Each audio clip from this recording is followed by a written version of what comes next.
அந்த கூடியை தொடங்க இருக்கிறோம். ஓகே ஓகே, நன்றி. நம்முடைய அருமை இரட்சகர் இயேசு கிறிஸ்துடைய பரிசுத்த நாமத்தினால உங்கள் யாவரும் கூட அன்பின் வாழ்த்துக்களையும் இந்த வேலையிலே ஓய்வு நாள் ஆயத்த வேலையாக இருப்பது நிமித்தம் தாய்லாந்து, சிங்கப்பூர், மலேசியா பகுதிகளிலே இப்பொழுது ஓய்வு நாள் ஆரம்ப வேலையாக இருக்கிறது. அடுத்தபடியாக இந்தியா, ஸ்ரீலங்கா பகுதியில் இப்பொழுது ஓய்வு நாள் ஆயத்த வேலையாக இருப்பது நிமித்தம் உங்களுடைய யாவரும் கூட எனது நிதான ஓய்வு நாள் வாழ்த்துக்களை தெரிவித்துக் கொள்கிறேன். கர்த்தர் மீண்டுமாக நமக்கு ஒரு ஓய்வு நாளை தந்ததுக்காக ஆண்டுக்கு நான் நன்றி செலுத்துகிறேன். கடைசி வார பாடத்தை வந்திருக்கிறோம். இந்த காலண்டருடைய கடைசி பாடம் 13வது வார பாடம்.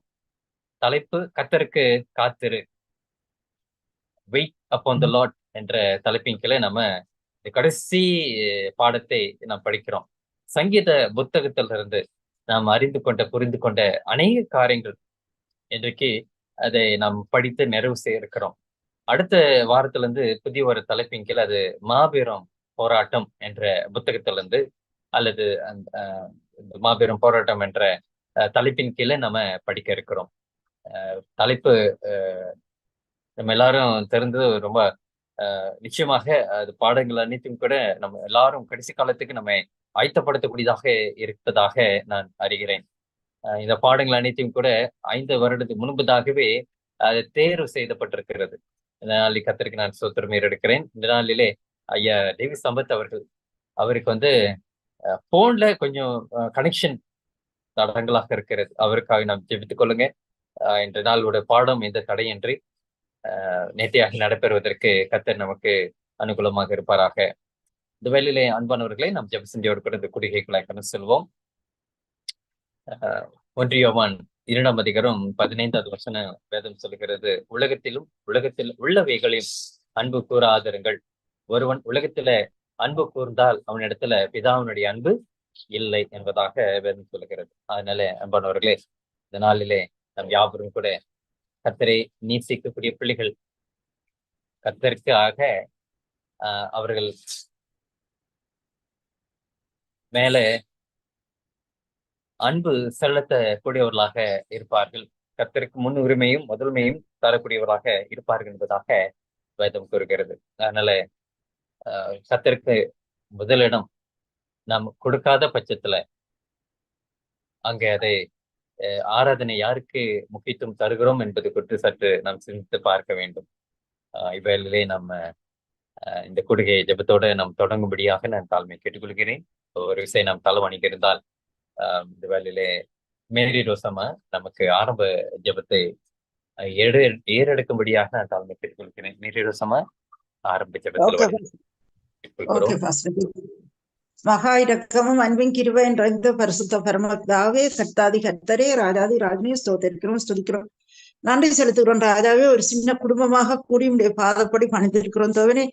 எங்கள் மத்தியில் நீர் வரவன் கொண்டு வாஞ்சிக்கிறோம் தோவனே. உடைய பிரசனத்தால் எங்களை நிரப்பும் மூடும் உடைய ஆவிய எங்களுக்கு ஈவாக தாரும் தோவனே. ஆவியால நிரப்பும், ஆவியின் அசைவாடல் எப்பொழுதும் எங்களோட இருக்க உதவி செல்லும். ஆவியின் வழிநடத்தலில் நாங்கள் வாழ உதவி செல்லும் தோவனே. அவர்தான் பரலோக ராஜ்யத்தை கொண்டு போய் சேர்க்க வல்ல தேவன். எங்களோட மனதில இருந்து அவர் ஆவி பேசிக்கொண்டே இருக்கிறார் தேவனே. அந்த ஆவியை எங்களுக்கு ஈவாக தாரும் தேவனே. இந்த ஓய்வு நாள் பள்ளி பாடத்தை நாங்கள் படிக்கிறதுக்கு வந்திருக்கிறோம் தேவனே. கடைசி காலாண்டில கடைசி பாடத்துல கடைசி நாளில நிக்கிறோம் தேவனே. எங்களோட கூட இருந்தவனே, எங்களை விட்டு விலகாமலும் கைவிடாமலும் காத்துக்கொள்ளும் ராஜாவே. தேவனே, இன்றைக்கு ஓய்வு நாள் பாடத்தை எடுத்து கொடுக்க போற மகனே ஆசீர்வதியும் தேவனே. பிரதரோட கூட இருங்க. அவருடைய மனைவி, பிள்ளைகள், மக்கள், மருமக்கள், பேர பிள்ளைகள் எல்லாரையும் பெருக்கமா ஆசீர்வதிங்க.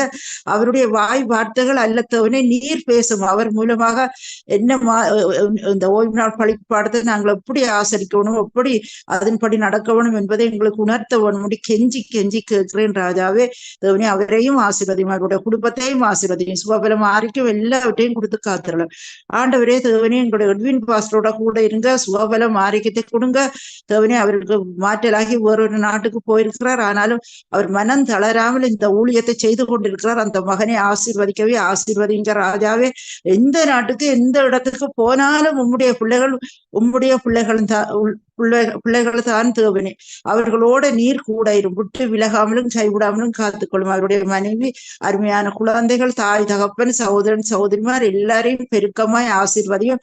தேவனின் இந்த ஊழியம் உடைய வருகை வரைக்கும் தொடர தேவன் ஆவியானவர் துணை செய்ய வேணும்படி கெஞ்சி கேட்கிறேன். தேவனே, இப்ப வந்துட்டு இந்த ஓய்வு நாள் பாடத்தை கேட்கவும் அதன்படி வாழவும் வந்திருக்கிற ஒவ்வொரு மக்களோடையும் கூட இருந்தவனே ஆசீர்வதியும். தேவனே ஆண்டவரே, ஒவ்வொருவரும் உமக்காக வாழ, உமக்காக ஓட, உம்முடைய ராஜ்யத்தை சுதந்திரத்துக் கொள்ள இறங்க வேணும், ஒத்தாசை பணிகளை வேணும் அப்படி கெஞ்சுகிறேன். தேவனே, நாங்கள் பலவீன பாண்டங்கள். தேவனே, எங்களை பலப்படுத்துகிற கிறிஸ்துவினாலே எல்லாவற்றையும் செய்ய எங்களுக்கு பலன் உண்டு. கர்த்தாவே, பலன் உள்ளவனுக்காகிலும் பலன் அற்றவனுக்காகிலும் உதவி செய்வது உமக்கு லேசான காரியம். ராஜாவே, எங்களோட கூட இரும். தேவனே, எங்களை ஆசீர்வதியும். தேவனே, உம்முடைய பாதையில நடக்க எங்களை கரம் பிடித்து கூட்டிக் கொண்டு போவோம். தேவனே, எங்களை விட்டு விலகாதையும். தேவனே, நான் உங்களை விட்டு விலகுவதும் இல்லை, கைவிடுவதும் இல்லை என்று வாக்கு பண்ணின ராஜாதி ராஜா நீர் எங்களோடையே இருன். ராஜாவே, தேவனே, எல்லாவற்றையும் உம்முடைய பாதத்துல சமர்ப்பிக்கிறேன். ஏற்றுக்கொள்ளும். எல்லா ஸ்துதி கனம் மகிமை உமக்கே சொந்தமாகட்டும். இயேசுவின் அதி பரிசுத்த நாமத்தில் கெஞ்சி கேட்கிறேன் ஜீவன் உள்ள நல்ல பிதாவே. ஆமேன், ஆமேன், ஆமேன். ஆமீன். தேங்க்யூ அம்மா. அருமையான ஜெபத்தில் நம்ம கொள்ளி நடத்தி கொடுத்தமைக்காக மீண்டும் அவர்களுக்காக நன்றி தெரிவித்துக் கொள்கிறேன். இவ்வேளையிலே அன்பானவர்களே, நம்ம ஒரு விசேஷ பாடல் ஒன்றை நாம் கேட்க இருக்கிறோம்.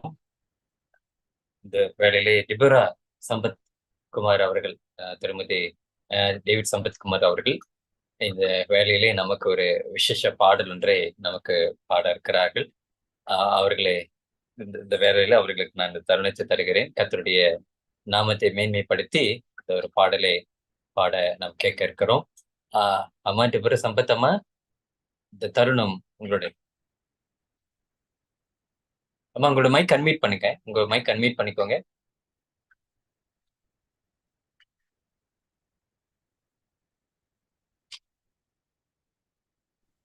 ஓகே, கேக்குதுங்களா? கேக்குதம்மா. நீங்க தோத்திரம், எல்லாருக்கும் தோத்திரம். Good evening. கர்த்தருடைய நாமம் மகிமைப்படுவதாக.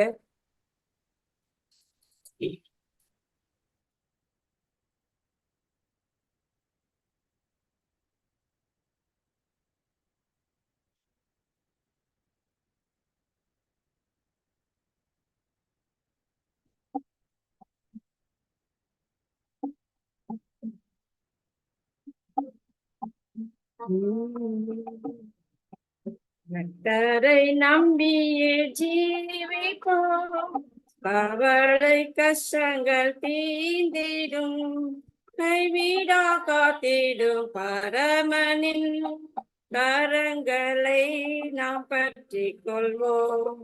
கைவிடா காத்திடும் பரமனின் கரங்களை நாம் பற்றி கொள்வோம்.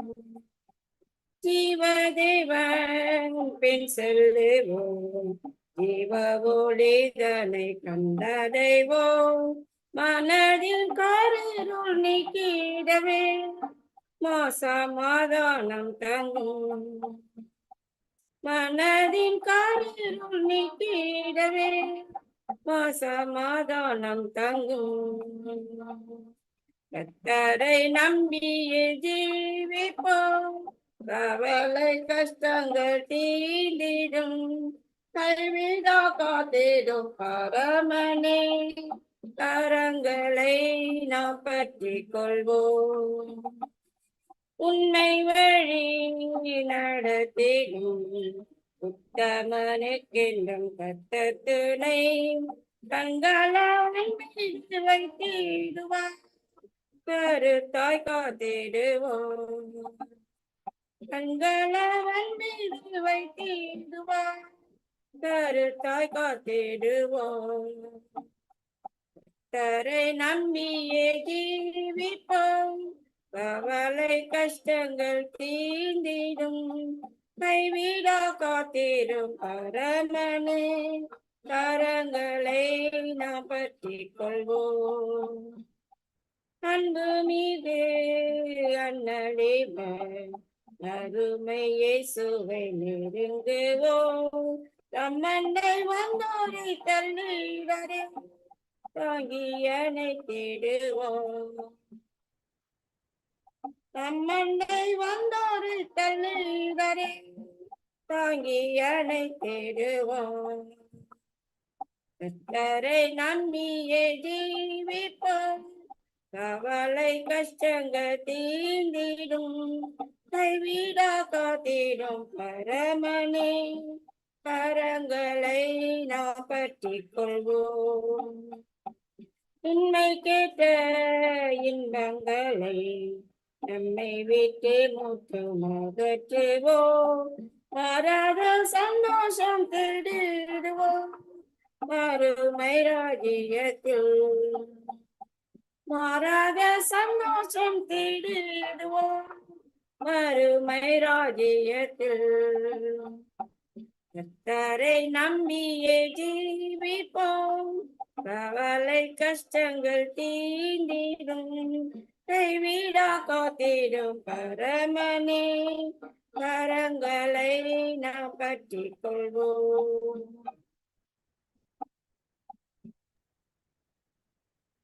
ஆமென். நன்றி. ஆமென். கர்த்தருக்கு ஸ்தோத்திரம். ஸ்தோத்திரம் ஸ்தோத்திரம். அருமையான ஒரு கருத்துமிக்க ஒரு பாடல், பழமையான ஒரு பாடல், அனைவருக்கும் பரிச்சயமான பாடலும் கூட அது. கர்த்தரை நம்பியே ஜீவிப்போம், கவலை கஷ்டங்களை அவர் தீர்ந்திடுவார் என்ற இந்த அருமையான ஒரு பாடலுக்காக அவருக்கு நான் நன்றி செலுத்துகிறேன்.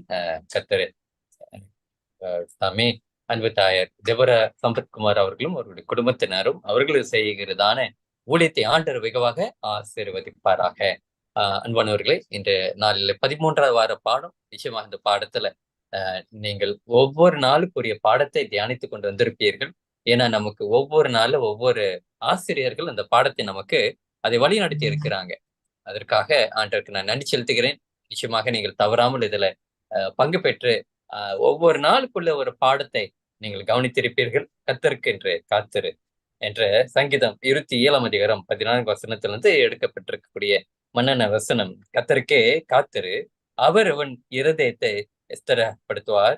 திடமனதோட இருந்து கர்த்தருக்கே காத்திரு என்ற இந்த மன்னன வசனத்திலிருந்து நாம் இன்றைக்கு அநேக காரியங்களை நாம் இதற்காக காத்திருக்கணும் என்பது, நம்மிடத்துல எந்த ஒரு வலிமையும் இல்லாத பொழுது நம்பிக்கை தான் நம்மை தொடர வைக்கிறது. பாவத்திலும் துன்பத்திலும் மூழ்கி இருக்கும் எந்த உலகத்தில நோயோ வலியோ மரணமோ அல்லது சிறந்த வாழ்க்கைக்கான நம்பிக்கை இல்லாத பொழுது, ஏனென்றால் இந்த தீன்மைகள் எல்லாம் முழு காரணமாக பாவத்தை நிற்கும் சக்தி இறைவனுக்கு மட்டும்தான் அதை உண்டு என்பதாகவும் அறியக்கூடியது. ஆகவேதான் நம்மை காத்திருக்கும்படி சங்கீதக்காரன் ஊக்கப்படுத்துகிறார். மகிமையான காலையோ வரைக்கும் நம் வாழும் இந்த துன்ப இரவு முழுதிலும் கூட காத்திருங்கள். அதன் பின்பு இனிய மரணமில்லை, துக்கமும் இல்லை, அலறுதலும் இல்லை, வருத்தமும் இல்லை, முந்தினவைகளே ஒளிந்து போயின என்பதாக வெளிப்படுத்தின சுசேஷத்துல 21:4 வாசிக்க காணுகிறோம். இந்த வேளையிலே கர்த்தருக்காய் காத்திருப்போம் என்ற நாளுக்குரிய பாடத்தை நாம் தியானிப்போம். கர்த்தருக்காய் காத்திரு என்று சொல்ல இந்த பாடத்தை 13ஆம் வார பாடத்தை, பாடத்தினுடைய முதல் காலனுடைய நிறைவு பாடத்தை நாம படிக்க இருக்கிறோம். இந்த பாடத்தை நமக்கு இந்த வேலையில் எடுத்துக் கொடுக்கும்படியாக ஐயா டேவி சம்பத் அவர்கள் நம்மோடு இணைந்திருப்பதற்காகவும் கர்த்தருக்கு நான் ஸ்தோத்திரத்தை எடுக்கிறேன். அவ்வப்போது ஐயா அவர்களுக்கு அந்த போன் பிரச்சனையினால அவரை நம்மால பங்கு பெற இயலாமல் போயிருந்தாலும் இந்த நாளில் அவர் நம்மோடு கூட பங்கு பெறுவதற்காக யுனைடெட் ஃபெய்த் குடும்பத்தின் சார்பாக ஐயா அவர்களுக்கு மனமார்ந்த நன்றி தெரிவித்துக் கொள்கிறேன். இந்த வேலையிலே நாம் யாவரும் கூட இந்த பாடத்தை கவனிப்போம். ஐயா சம்பத்குமார், இந்த தருணத்தை உங்களிடத்துல ஒப்படைக்கிறேன். ஐயா. அன்பிற்கும் என்னுடைய பிள்ளைகள் அனைவருக்கும் என்னுடைய மனமார்ந்த வாழ்த்துதல்களையும் ஸ்தோத்திரங்களையும் தெரிவித்துக் கொள்கிறேன். இது நமக்கு கடைசி பாடமாக இருக்கிறது. ஒரு சில பாடங்களை படிக்கும்போது அதுல கொஞ்சம் பாடங்கள் கொஞ்சம் ஆழமான காரியங்களை தியானிக்க வேண்டிய விஷயங்கள் நிறைய இருந்துச்சு. ஆனா இந்த வசனம் கர்த்தருக்கு காத்திருங்கள் என்ற வசனம் நம்ம நிறைய தடவை நம்ம இரவில் படுக்க போவதற்கு முன்பாக ஜெபங்களிலே அநேக இடங்களிலே இந்த மாதிரி வந்து வசனங்களை வாசிச்சிருக்கோம். இதுல என்ன நமக்கு வந்து ஆழமான காரியம் இருக்க போகிறது? ஆனா கட்டாயமாக ஏதோ இருக்கும், அதை நாம் தெரிந்து கொள்ள வேண்டும் என்று முயற்சிக்கும் போதுதான் தேவனுடைய ஆவியானவர் சில காரியங்களை இதிலிருந்து நமக்கு வெளிப்படுத்துகிறார். கர்த்தருக்கு காத்திரு, அவர் உன் இருதயத்தை ஸ்திரப்படுத்துவார். திடமனதாய் இருந்து கர்த்தருக்கு காத்திரு, கர்த்தருக்கே காத்திரு. இதுதான் இன்றைக்குரிய வசனம், மனப்பாட வசனம். இத காத்திருப்பது என்பது எல்லாருடைய வாழ்க்கையெல்லாம் வந்து இது ஒரு சோதனையான நேரம். ஏனென்றால் காத்திருப்பது அவ்வளவு சாதாரண வேலையும் கிடையாது. அந்த நேரங்களை நாம் கடந்து போவது என்பது மிகவும் சிரமமான ஒரு காரியம். எதிலுமே நம்ம காத்திருக்கிறது நமக்கு கஷ்டமா தான் இருக்கும். நான் அடுத்த இது வர்ற வரைக்கும் நீங்க கொஞ்சம் வெயிட் பண்ணுங்க அப்படின்னு சொன்னாக்க, அந்த அடுத்த நேரம் காலம் வர்ற வரைக்கும் அந்த காத்து கொண்டிருப்பவர்களுக்கு அது ரொம்ப கஷ்டமா இருக்கும். பொதுவாக மனுஷனுடைய இயல்பு என்னன்னாக்க சீக்கிரம் முடியணும் அப்படின்ற எண்ணங்கள் வந்து, அதாவது வந்து அந்த ஆர்வம் வந்து அதிகமா இருக்கும். எல்லா மனுஷருக்குமே உண்டு. ஏன்னா அது மனுஷனுடைய இயல்பான பலவீனம். நம்ம வந்து பாவத்தில் இருக்கிறதுனால நமக்கு வந்து 1000 வருஷம் ஒரு நாளை போல இருக்குதுன்றார் அவருக்கு. ஆனா நமக்கு அது வந்து 1000 வருஷங்களும் வந்து ஒரு பெரிய யுகம் தாண்டி போறது. அதனால அந்த யுகம் சொல்லும் பொழுது அதை கடந்து போகிற காலங்கள், நேரங்கள், சில பிரச்சனைகள், சோதனைகள், சலிப்புகள், கஷ்டங்கள், ஏமாற்றங்கள், இவைகளெல்லாம் தாண்டி தான் நம்ம அத்தனை ஆண்டுகளை நம்ம கடந்து போகிறோம். இது கடந்து போகிறதுன்றது அது நமக்கு ரொம்ப பெரிய விஷயமா தான் இருக்குது. ஆனா அவருடைய பார்வையில அதை கடந்து போகிறது ஒரு பெரிய விஷயமா இருக்கிறது இல்லை. அதனால அவர் காத்து கொண்டிருப்பதை நாம தான் காத்திருக்க வேண்டியதா இருக்குது. நாம காத்து கொண்டிருக்கிறோம்னு சொன்னா எப்படி, எதுக்காக காத்து கொண்டிருக்கிறோம்? அதாவது ஒரு விஷயத்துக்காக அல்லது ஒரு நன்மைக்காக, ஒரு பலனுக்காக நம்ம காத்திருக்கிறோம்னு சொன்னா, நம்ம காத்திருக்கக்கூடிய நேரத்துல நமக்கு வந்து முதலாவது நமக்கு தேவை என்னன்னு சொன்னாக்க நம்பிக்கை. அந்த நம்பிக்கை இருந்தாதான் நம்ம காத்து கொண்டிருக்கோம். யாராவது ஒரு பொருளை நமக்கு கொடுக்குறேன்னு சொல்லிட்டாங்கன்னா, அந்த கொடுக்குறேன்னு சொன்னவங்களுடைய வார்த்தையை நாம நம்புறோம். அந்த வார்த்தையை சொன்னவர்கள் எப்படிப்பட்டவர்கள், அவர்கள் தங்களுடைய வார்த்தையை காப்பாற்றுவார்களா இல்லையா என்பது நமக்கு தெரியும். சில சமயங்கள்ல வந்து நம்ம உறுதியா காத்திருப்போம். அவர்கிட்ட நான் சொல்லியிருக்கிறேன், கட்டாயம் அவர் செஞ்சு முடிச்சிருவார், அவரை பத்தி எனக்கு தெரியும் அப்படின்னு நம்ம சொல்லுவோம். ஆக அந்த நம்பிக்கை நமக்கு இருக்கும். யாருக்கிட்ட நம்ம வந்து எதிர்பார்த்துட்டு இருக்கிறோமோ அவர்கிட்ட நமக்கு ஒரு நம்பிக்கை இருக்கும். அடுத்தது, அவர் தன்னுடைய வேலையிலே, தன்னுடைய நேரத்திலே அதை கொண்டு வந்து கொடுக்கும் வரை நாம பொறுமையோட காத்திருக்கோம். பொறுமை வந்து நமக்கு தான் ரொம்ப தேவை. காத்திருப்பதற்குரிய பொறுமை. இந்த காத்திருக்கக்கூடிய பொறுமையில வந்து நமக்கு அந்த நம்பிக்கை இருக்குமானால் நிச்சயமாக பொறுமை இருக்கும். அவர் நிறைவேற்றுவார் அப்படின்ற நம்பிக்கை இருக்கும்.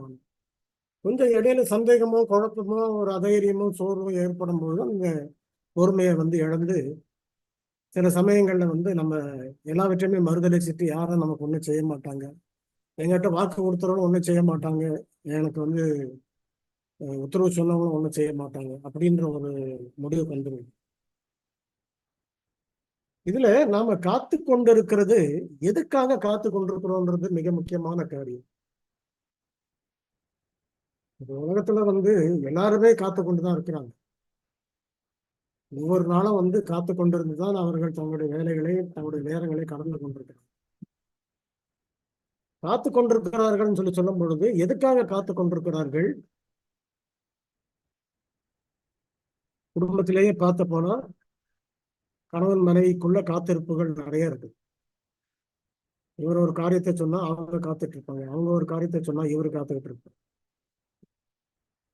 அந்த காத்திருப்புல வந்து கொஞ்சம் கூட சோர்வோ அதைரியமோ சந்தேகமோ குழப்பமோ ஏற்படுமானால் அந்த குடும்ப பிரச்சனையா மாறி போகும். பெற்றோர்கள் பிள்ளைகள்கிட்ட இருந்து காத்துட்டு இருப்பாங்க, பிள்ளைகள் பெற்றோர்கிட்ட காத்துட்டு இருப்பாங்க.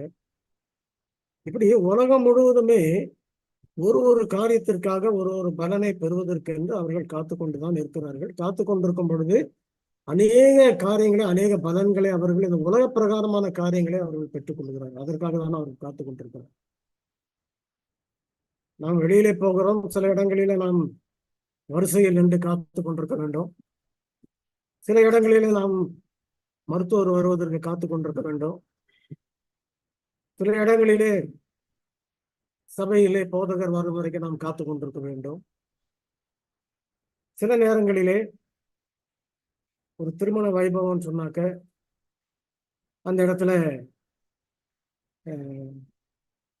அந்த மாப்பிள்ளை வந்து உட்கார்ந்து இருப்பாரு, பெண்ணு வர்ற வரைக்கும் அவர் காத்திருக்கணும்.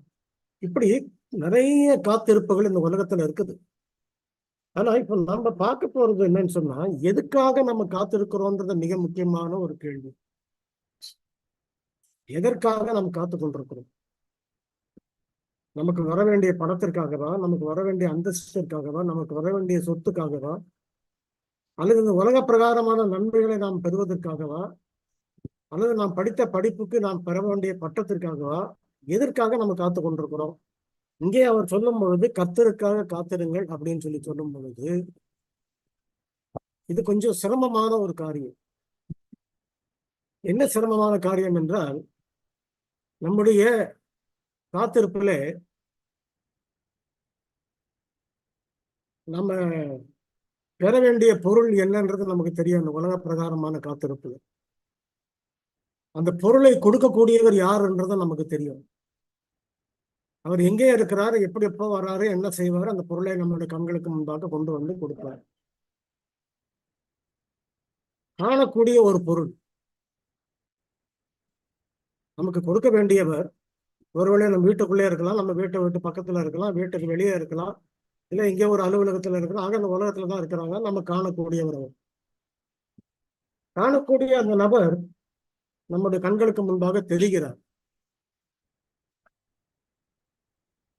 ஆனால் தேவனை ஒருவனும் ஒரு காலம் கண்டதில்லை அப்படின்னு மோசகிட்ட ஆண்டவர் சொன்னார். காணாத அந்த கர்த்தரை நம்புறதுன்றது ரொம்ப சிரமமான ஒரு காரியம். அதுதான் வந்து அப்போஸ்தலனாகிய பவுல் சொல்லும் போது, காண்கிறவைகளை நம்புவதற்கு அவசியம் என்ன இருக்குதுன்னு கேட்குறது. காண்கிறவர்களை நம்ம நம்ப வேண்டியது என்ன? காணாதவர்களை நம்பினாதான் நம்பிக்கை. காண்கிறவர்களை நம்ம என்னத்தை நம்பிக்கை போறோம்? நம்ம கண்ணால பார்த்துட்டு அப்புறம் என்ன நம்பிக்கை இல்லை. ஆக இந்த உலக காரியங்கள்ல நமக்கு நம்பிக்கை அப்படின்றது அவசியம் இல்லை. எல்லாமே அது பாட்டுக்கு நடந்துகிட்டு போயிட்டு தான் இருக்குது. எல்லா சம்பவங்களும், எல்லா எதிர்பார்ப்புகளும், எல்லா காத்திருப்புகளும் உலகத்துல அது பாட்டுக்கு போயிட்டு தான் இருக்குது. சரி, நடக்காம இல்லை, எப்படியும் நிச்சயமா நடக்கும் அவங்களுக்கு அப்படின்ற ஒரு நம்பிக்கை இருக்குது. ஆனால் கர்த்தருக்காக காத்திருத்தல் என்பது முதலாவது அவரை பற்றி நாம் அறிந்திருக்க வேண்டும். அவர் யார்? அவர் ஜீவன் உள்ளவராக இருக்கிறார். நம்முடைய விண்ணப்பங்களுக்கு அவர் பதிலளிக்கிறவராக இருக்கிறார். சர்வ வல்லமை உள்ளவராக இருக்கிறார். வானத்தையும் பூமியும் உண்டாக்கின கர்த்தரிடத்திலிருந்து எனக்கு ஒத்தாசை வரும் அப்படின்னு அந்த நம்பிக்கையோட நம்ம இருக்க போனால் அவருக்காக காத்திருப்பது இலகுவான ஒரு காரியம்.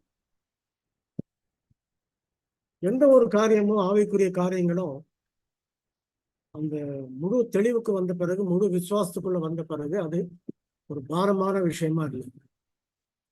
அவருடைய கற்பனைகள் பாரமானவைகளும் அல்ல. அதனால நம்முடைய தேவனுடைய பிள்ளைகளுக்கு வந்து காத்திருக்கிறது எதற்காக நம்ம காத்திருக்கிறோம்? கர்த்தருக்காக காத்திருக்கிறோம்னு சொன்னாக்க, கர்த்தர் யார், அவருடைய மேன்மை என்ன, அவருடைய மகிமை என்ன, அவர் எப்படிப்பட்டவர், அவருடைய குணம் என்ன, அவர் எவ்வளவு கிருபை உள்ளவர், எந்த அளவுக்கு வல்லமை உள்ளவர், மகத்துவம் உள்ளவர், பரிசுத்தம் உள்ளவர், இந்த காரியங்கள் எல்லாவற்றையுமே நம்ம விசுவாசத்தின் மூலமாக நாம் தெரிந்து கொண்டு வருகிறோம். ஆக அந்த நம்பிக்கையிலே நமக்கு வந்து ஒரு சோர்வு ஏற்படுகிறது என்றால் அதுக்கு காரணம் நம்முடைய எதிர்பார்ப்பிலே, நம்முடைய காத்திருப்பிலே சந்தேகப்பட்டு ஒரு கேள்வி கேட்கும் பொழுது அந்த கேள்விக்கு நம்முடைய விசுவாச வாழ்க்கையிலே பதில் இல்லாமல் போகும்பொழுதுதான் சோர்வு ஏற்படுகிறது. இஸ்ரவேல் ஜனங்க இந்த மாறாவின் தண்ணீர்ல வரும்பொழுது அவர் எங்களுக்கு தண்ணீர் கொடுப்பாரா பார்ப்போம் அப்படின்னு சொல்லி சொன்னாங்க. அந்த ஒரு அவநம்பிக்கையான வார்த்தை அதுவரையிலும் அவர்கள் செங்கடலை கடந்து இன்னும் அநேக ஆபத்துகளை தாண்டி அவர்கள் வந்து கூட அவர்களுக்கு அந்த நம்பிக்கை, அவரை பற்றிய அறிவு அவர்களுக்கு ஏற்படும். அதாவது தேவனை பற்றி அறிகிற அறிவில அந்த பரிசுத்தாவியானவர் நமக்கு அதை சொல்லும் பொழுது, சொல்லிக் கொடுக்கும் பொழுது நமக்கும் பரிசுத்தாவிக்கும் இடையிலே ஒரு நல்ல தொடர்பு இருக்குமானால் அது வேகமாக அது நமக்கு விளங்க ஆரம்பிக்கும். கிறிஸ்து அதை வேகமாக அறிந்து கொண்டதுனாலதான் 33 வயதிலேயே அவருடைய ஊழியம் முடிஞ்சு போச்சு. தேவனை பற்றிய அறிவு அவர்கிட்ட முழுமையா இருந்துச்சு. அப்போ அந்த முழுமையா இருந்ததுனால அவருடைய காத்திருப்பு, என்ன பிரச்சனைகள், என்ன கஷ்டங்கள், என்ன துன்பங்கள் அந்த காத்திருப்பு அப்படின்றது, காத்திருத்தல் என்பது பின்வாங்கவே இல்லை. சரி, நான் மறிக்க போறேன்,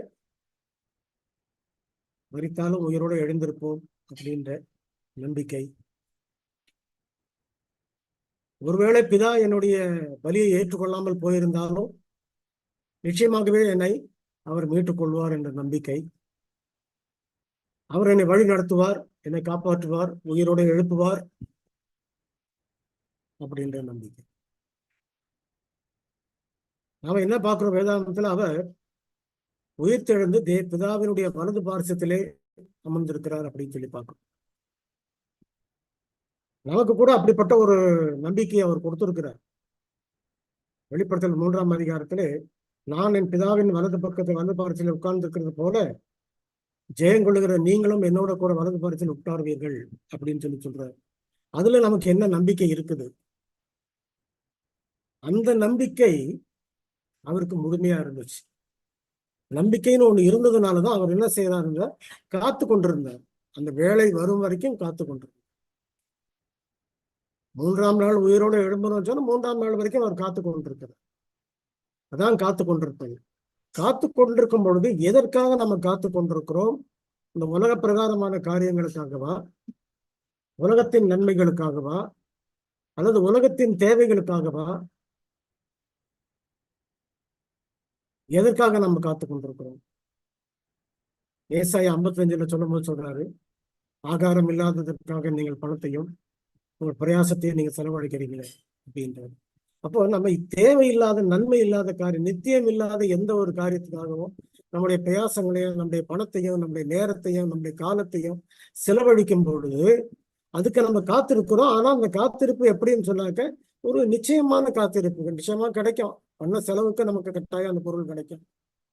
இந்த பண்ணியிருக்கிற செலவுக்கு இந்த வாழ்க்கை நல்லா இருக்கும். நமக்கு வாங்குற இந்த சொத்தெல்லாம் இவ்வளவு செலவு பண்ணி வாங்கியிருக்கிறோம், அது நல்லா இருக்கும், அதெல்லாம் கையில கிடைச்சு போச்சு.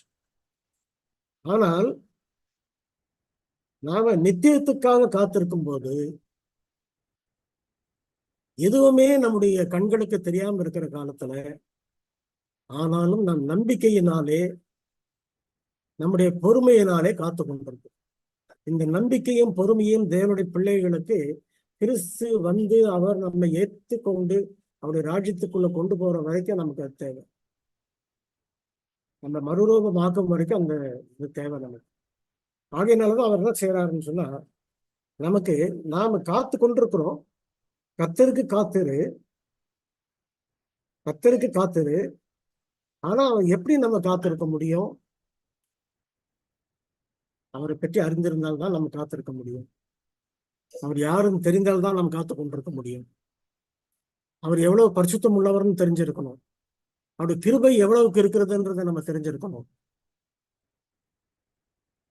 வானத்துக்கும் பூமிக்கும் எவ்வளவு உயரமா இருக்கிறதோ அவ்வளவு தூரம் அவருடைய கிருபை மேலா இருக்குது அப்படின்றாரு. நாம் அவருடைய சுத்த கிருபை அப்படின்றாரு. அப்போ அப்படிப்பட்ட கிருபை எல்லாமே எந்த அளவுக்கு இருக்குது? அப்படின்றதையும் நம்ம தெரிஞ்சிருக்கணும்.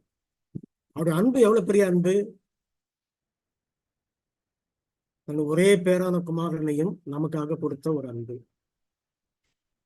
ஒரே பேரான குமாரனை கொடுத்தாருன்னு சொன்னாக்க அந்த ஒரே பேரான குமாரன், அதுக்கு பிறகு வேற குமாரனே இல்லை அவருக்கு. அதாவது அவருடைய அன்பு எப்படிப்பட்ட அன்புனாக்க மனுஷனை போல அன்பு கிடையாது. மனுஷனுடைய அன்பு தனக்கு கொஞ்சம் எடுத்து வச்சுக்கிட்டு மீதி அவங்களுக்கு கொடுக்குறது. ஆனா கிறிஸ்துவின் அன்பு, தேவனுடைய அன்பு தனக்கு உண்டான எல்லாவற்றையும் கொடுத்தது. ஆகையினாலதான் ஆண்டவர் என்ன பண்ணாருன்னு சொன்னா, இந்த நிறைய பணங்களை கொண்டு வந்து காணிக்கை போட்டவர்களை விட இருந்த அந்த 2 காசு முழுவதையும் போட்டு விட்டா பாருங்க, அந்த இஸ்திரியை பார்த்து இவதான் எல்லாவற்றையும் நல்ல பெரிய காணிக்கை போட்டா அப்படின்னு சொல்லிட்டு அவளை வாழ்த்தினார். ஆக தேவனுடைய பிள்ளைகளா இருக்கிற நமக்கு எந்த அன்பை நம்ம காட்டுறாரு? அந்த மேலான அன்பை தான் நமக்கு காட்டுகிறது. ஆக அவருடைய அன்பு எவ்வளவு பெருசா இருக்குது, அவருடைய கிருபை எவ்வளவு பெருசா இருக்குது, அவருடைய பரிசுத்தம் எவ்வளவு பெருசா இருக்குது, அவருடைய வார்த்தைகள் எவ்வளவு வல்லமை உள்ளதா இருக்கிறது. அவருடைய வாயின் வார்த்தைகளினாலே எவ்வளவு பெரிய காரியங்களை அவர் செய்திருக்கிறார். முழு சிருஷ்டிப்பும் அவருடைய வாயின் வார்த்தையினாலே உண்டாக்குனார்னு பார்க்கிறோம். அவர் தம்முடைய வாயின் வார்த்தையினாலே காற்றையும் கடலையும் அடக்கினார் என்று பார்க்கிறோம், கொந்தளிக்கிற கடலையை. அப்ப அப்படிப்பட்ட ஒரு தேவன் நமக்கு ஒரு வாக்குத்தத்தம் கொடுத்திருப்பாரானால் அந்த வாக்குத்தத்தத்தை குறித்து நாம் சந்தேகம் இல்லாதபடிக்கு காத்து கொண்டிருப்பது மிக முக்கியமான ஒரு பகுதி. ஆனால் அவர் கொடுத்திருக்கிற வாக்குத்தத்தங்களும் எனக்கு நம்பிக்கை இல்லை. அவர் செய்வாரோ செய்ய மாட்டாரோ எனக்கு தெரியாது. ஒருவேளை செய்யாம போனாலும் போயிடுவார், அவர் விட்டுருவாரு. அப்படி அலசடிப்படுகிற ஒரு விசுவாசத்தோட பலவீனத்தோடே இருந்துகிட்டு இருக்கிற வரைக்கும் நாம் அந்த கானானுக்குள்ள போய் சேராதபடிக்கு, கானானுக்கு போகிற நேரத்துல அநேகர் என்ன செய்வாங்க, அந்த இதுலயே பார்டர்லயே மாண்டு போனார்கள்னு சொல்லுங்க. ஆக நாம பரம கானானுக்குள்ள பிரவேசிக்கிறோம்னு சொன்னாக்க நமக்கு இந்த பொறுமையும் இந்த நம்பிக்கையும் இந்த காத்திருத்தல் தான் மிக மிக மிக முக்கியமான ஒரு காரியம். ஒரு அருமையான பாடத்தோட கூட இந்த வாரத்தை அவங்க முடிக்கிறாங்க. சங்கீத புத்தகங்கள்ல நம்ம நிறைய விஷயங்களை படிச்சோம், ரொம்ப அருமையான சத்தியங்களை படிச்சோம். இது எனக்கே ரொம்ப உற்சாகமா இருந்தது. அந்த ஒரு பாடத்தையும் படிக்கும் போதும் நடத்தும் போதும் மற்ற இடத்துல நான் பகிர்ந்து கொள்ளும் போது எனக்கு அது பலமா இருந்துச்சு. அப்படிப்பட்ட பாடங்களை நம்ம படிக்கும் பொழுது இன்றைக்கு படிக்கிற காரியம், படிக்கிற சத்தியம் மிகவும் அருமையான ஒரு வசனம். அதாவது நம்முடைய விசுவாசத்தை மட்டுமே மேலோங்கி நிறுத்தக்கூடிய ஒரு வசனம் இது. நம்ம மற்ற பொருள்களுக்காக காத்திருந்து அதை நம்ம பெற்றுக்கொள்வதற்காக பொறுமையோட நம்பிக்கையோட இருக்கிறது பெரிய விஷயம் கிடையாது. கர்த்தருக்கு காத்திருக்கிறது தான் பெரிய விஷயம். அவர் எப்ப வர்றாரோ வர்ற வரைக்கும் நம்ம பொறுத்து இருக்கிறது. அவர் நமக்கு கொடுத்த நன்மைகளை, வாக்கு தத்தங்களை அவர் நமக்கு நிறைவேற்றி கொடுக்கும்படியாக காத்திருக்கிறது. அவர் பிதாவின் சிங்காசனத்திலே அவர் உட்கார்ந்துக்கிறது போல நாமும் அவருடைய சிங்காசனத்திலே, கிறிஸ்துவோடைய சிங்காசனத்திலே அவரோட கூட நம்ம உட்கார போகிறோம் அப்படின்ற ஒரு வாக்கு தத்தம் நிறைவேறும் வரைக்கும் நம்ம பொறுமையா காப்போம். இன்றைக்கு பேசிட்டு இருக்கிற நீங்களும் நானும் தேவனுடைய கிருபையினாலே அப்படிப்பட்ட இடத்துல போய் உட்காரும் போது இந்த உலகத்தினுடைய இன்றைக்குரிய பாரங்கள், கஷ்டங்கள், வேதனைகள், வலிகள், உபத்திரவங்கள் எல்லாமே நமக்கு ஒரு அற்பமான காரியமாக, சொற்பமான காரியமாக, அதி சீக்கிரத்தில் நீங்கும் லேசான உபத்திரவம் அப்படிங்கிற இல்லையா, அந்த லேசான உபத்திரவத்தை நம்ம பார்க்கணும். ஆக தேவனுடைய பிள்ளைகள் நாம காத்து கொண்டிருப்பது என்பது எவ்வளவு பெரிய ஒரு அனுபவமாக இருக்கு. காத்து கொண்டிருப்பது, இந்த காத்து கொண்டிருப்பது நமக்கு இன்னொரு காரியம் நம்ம என்ன பார்க்கிறோம்னு சொன்னா, இதை பற்றி அப்போஸ்தலனாகிய பவுல்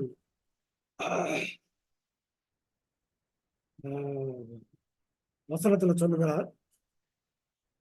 ரோமர் 8:22, 23, 24 ஆகிய 3 வசனங்களை வாசிங்க. ரோமர் 8:22, 23, 24.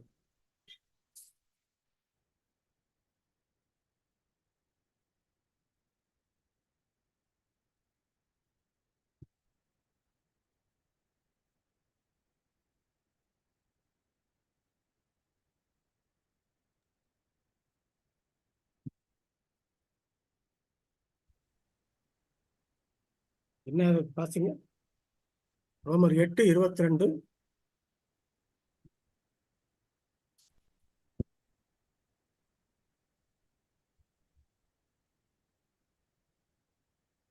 யாரும் எடுக்கலையா?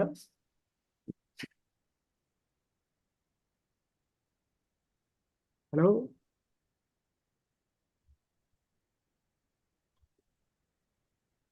ஒரு நிமிஷம் பாஸ்டர் எடுக்கிறேன். 8:22, 23, 24. ரோமர் 8, 22, 23, 24, 25 சேர்த்து வாசிங்க. 22.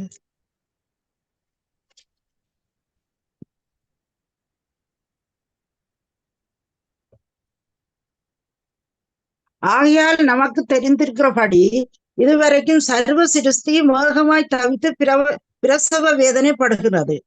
அதுவும் அல்லாமல் ஆவியின் முதற் பலன்களை பெற்ற நாமும் கூட நம்முடைய சரீர மீட்பராகிய புத்திர சுவிகாரம் வருகிறதற்கு காத்திருந்து நமக்குள்ளே தவிக்கிறோம்.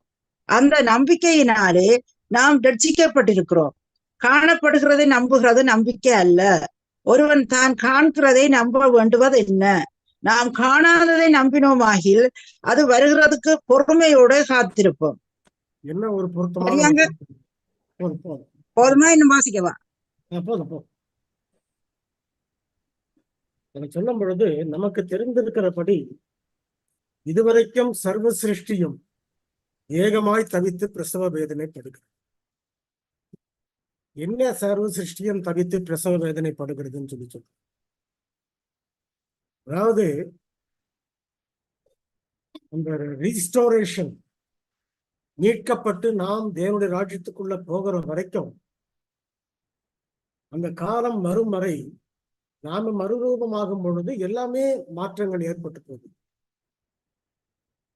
சிங்கமும் புல்ல வந்து அங்க புலிய வந்து அங்க வைக்கோல் தின்னோம் அப்படின்னு சொல்லி சொல்லும் பொழுது அவைகளும் மாறி போயிடுது. நம்முடைய மீட்புக்கு பிறகு நம்ம பரலோகராஜ்யம் போகும் பொழுது அதே சமயத்துல இன்னும் அநேக காரியங்கள் திரும்பவும் மாற்றங்களை ஏற்படுத்திக் கொள்ள வேண்டியதா இருக்கு. சர்வ சிருஷ்டியும் பிரசவ வேதனைப்படுகிறது என்றார். நாங்க பேட்டியாசன் டாபிக்ஸ்ல படித்தோம்னு சொன்னா முதலாவது சாப்டர்ல பாவத்தினுடைய பிரவேசம், பாவம் உள்ளே வரும்பொழுது எப்படி இருந்தது ஏற்பட்டது என்று சொல்லி இந்த அதிகாரத்துல அவங்க என்ன சொல்றாங்க, ஆதாமும் ஏவாளும் பாவம் செய்த உடனே அந்த மரத்தில் இருந்த இலைகள் எல்லாம் அதுவரையிலும் பச்சை பசேர்னு நினைச்சு எந்த காலத்துல நின்றுட்டு இருந்த இலைகள் எல்லாம் பழுத்து கீழே விழ ஆரம்பிக்குது. மனுஷனுக்கு எப்படி மரணம் ஏற்பட்டதோ அதே போலதான் இயற்கைக்கும் ஏற்பட்டுச்சு. மிருகங்களும் அழிய ஆரம்பிச்சது, மனுஷனும் அழிய ஆரம்பிச்சான். இயற்கை சிருஷ்டிப்பு எல்லாமே வந்து அழிவுக்குள்ள போயிடுச்சு. ஆக நித்தியம் அப்படின்ற ஒரு தகுதியை வந்து முழு சிருஷ்டியும் இழந்து போனதுனால இப்ப மீண்டும் அந்த தகுதியை பெற்றுக்கொண்ட வரைக்கும் முழு சிருஷ்டியும் என்ன செய்கிறது என்றால் பிரசவ வேதனை பட்டு கொண்டிருக்கிறது. எப்போ தேவன் நம்மை மாற்றுவார் அப்படின்ற வேதனை நமக்கு மட்டும் இல்ல, இயற்கைக்கும் சிருஷ்டிப்புக்கும் எல்லாத்துக்குமே உண்டு. ஆகையினால தேவனுடைய பிள்ளைகளா இருக்கிறவர்கள் அந்த பிரசவ வேதனை அவர்கள் அந்த சிருஷ்டிப்புல வந்து படுகிறது போல நாமளும் என்ன செய்யறோம்னு சொன்னாக்க அதே வேதனையில தான் நம்ம காத்து கொண்டிருக்கோம்.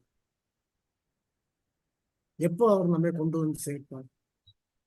ஆனால் அதை கொண்டு வந்து சேர்ப்பதற்கு நமக்கு என்ன தேவைப்படுகிறது?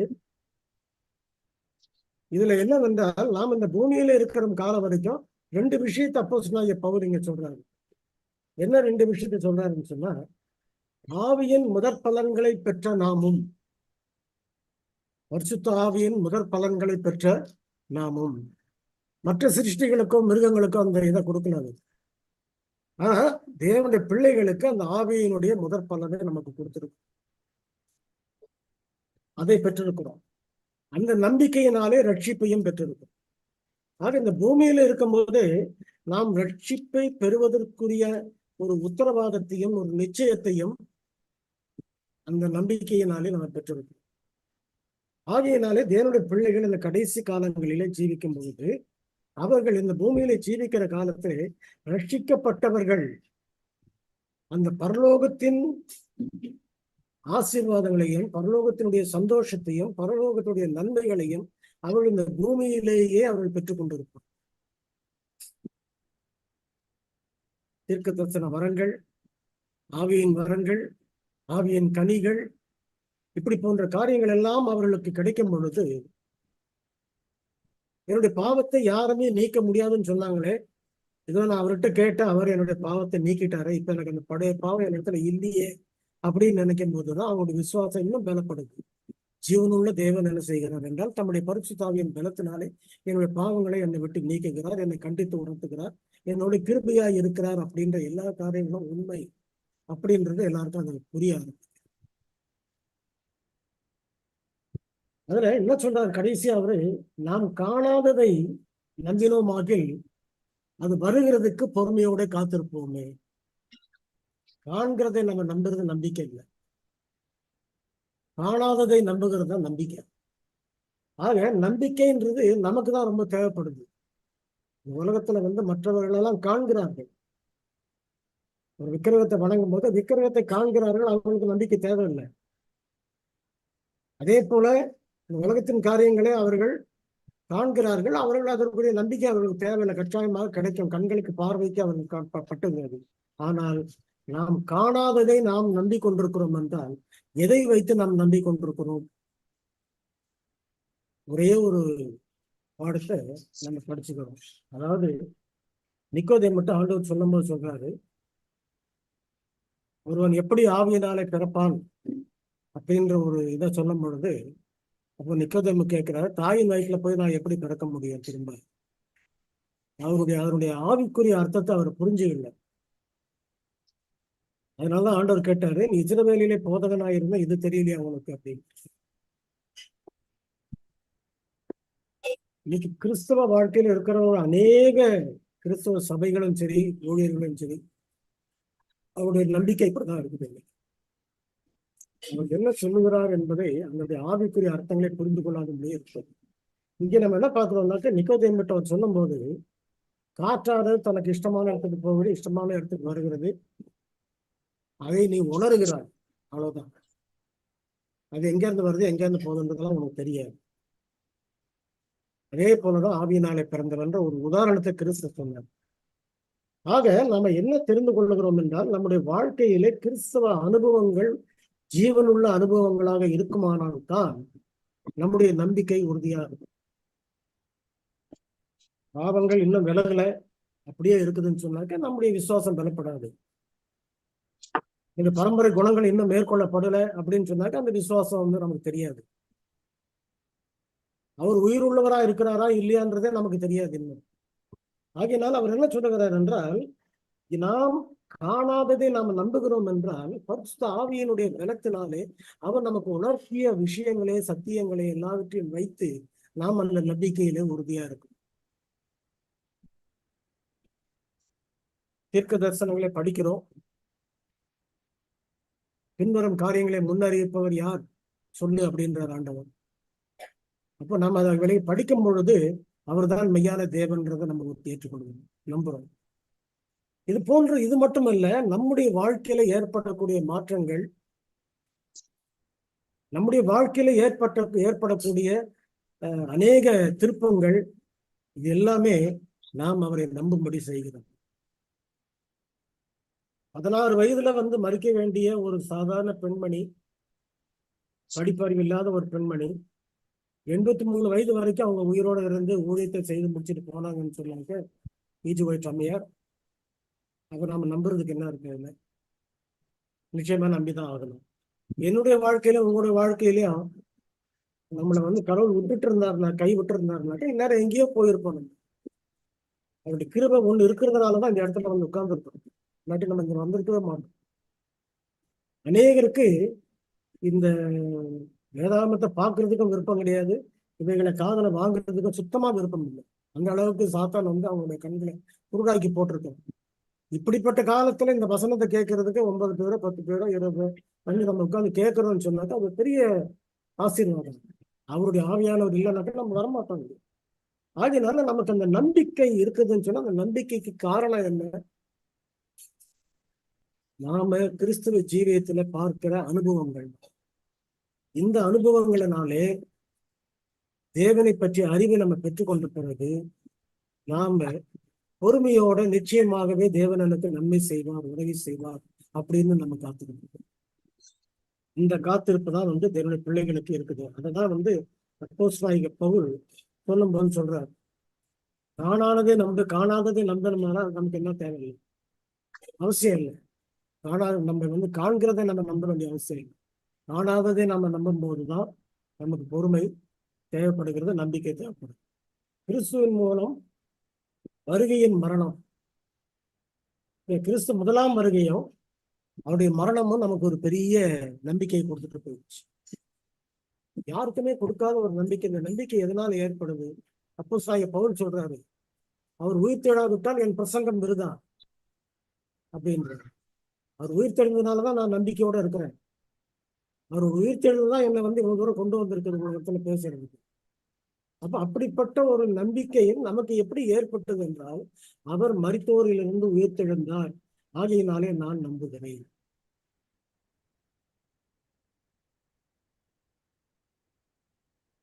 அதாவது விஞ்ஞானத்துல ஒரு காரியம் சொல்லுவாங்க. எந்த ஒரு விஞ்ஞான கண்டுபிடிப்போ என்ன செய்யணும்னாக்கா அதை அவங்க ப்ரூஃப் பண்ணி காட்டணும், நிரூபித்து காட்டணும். ஒரு ரசாயனத்தை போட்டு இன்னொரு ரசாயனத்தை கலந்தாக்க என்ன வரும் அப்படின்றத நம்ம காட்டுறதாக்க அது அவங்க என்ன செய்யணும்னா அதை கலந்து அதை நிரூபிச்சு காட்டணும். நம்முடைய கண்ணு முன்னால அந்த டெஸ்ட் டியூப்ல வச்சு காட்டணும். எந்த ஒரு மார்க்கத்திலையும் மனுஷன் பரலோகத்துக்கு போவான், மோட்சத்துக்கு போவான்னு சொல்லியிருக்கிறத தவிர, உயிரோடு எழுந்து 3ஆம் நாள் பரமேறி போன கிறிஸ்து ஒருவர் தவிர வேற யாரும் அதை நிரூபிச்சு காட்டவே இல்லை. இன்னைக்கு கிறிஸ்துவ வாழ்க்கையினுடைய டெஸ்ட் டியூபே அவர் தான். ஒரு பெரிய ஆராய்ச்சி இல்லாத பெரிய நிறுவனம். அந்த நிறுவனத்தை அவர் செய்து காண்பிச்சு, உயிரோடு எழுந்து காண்பித்து, என்னை போல என்னை மரித்தவன் அவனும் உயிரோடு எழும்புவான்ற ஒரு காரியத்தை அவர் சொல்லிட்டு போறது மட்டும் இல்லாமல், அவரை மருத்துவரின் உயிரோடு எழுப்பின ஆவி உங்களில் வாசமா இருக்குமானால் சாவுக்கு ஏதுவான சரீரங்களையும் உயிரோடு உங்களையும் எழுப்புவாரு. பவுல் 8ஆம் அதிகாரத்திலே ரோமர்ல சொல்றாரு. ஆக நம்ம என்ன பார்க்கிறோம்? இப்படிப்பட்ட ஒரு நம்பிக்கையில தான் நமக்கு காத்துக்கிட்டு இருக்கு. இந்த காத்திருப்புக்காக தான் நம்மை அழைத்திருக்கிறார். நம்முடைய அழைத்தவர் உண்மை உள்ளவராக இருக்கிறார்.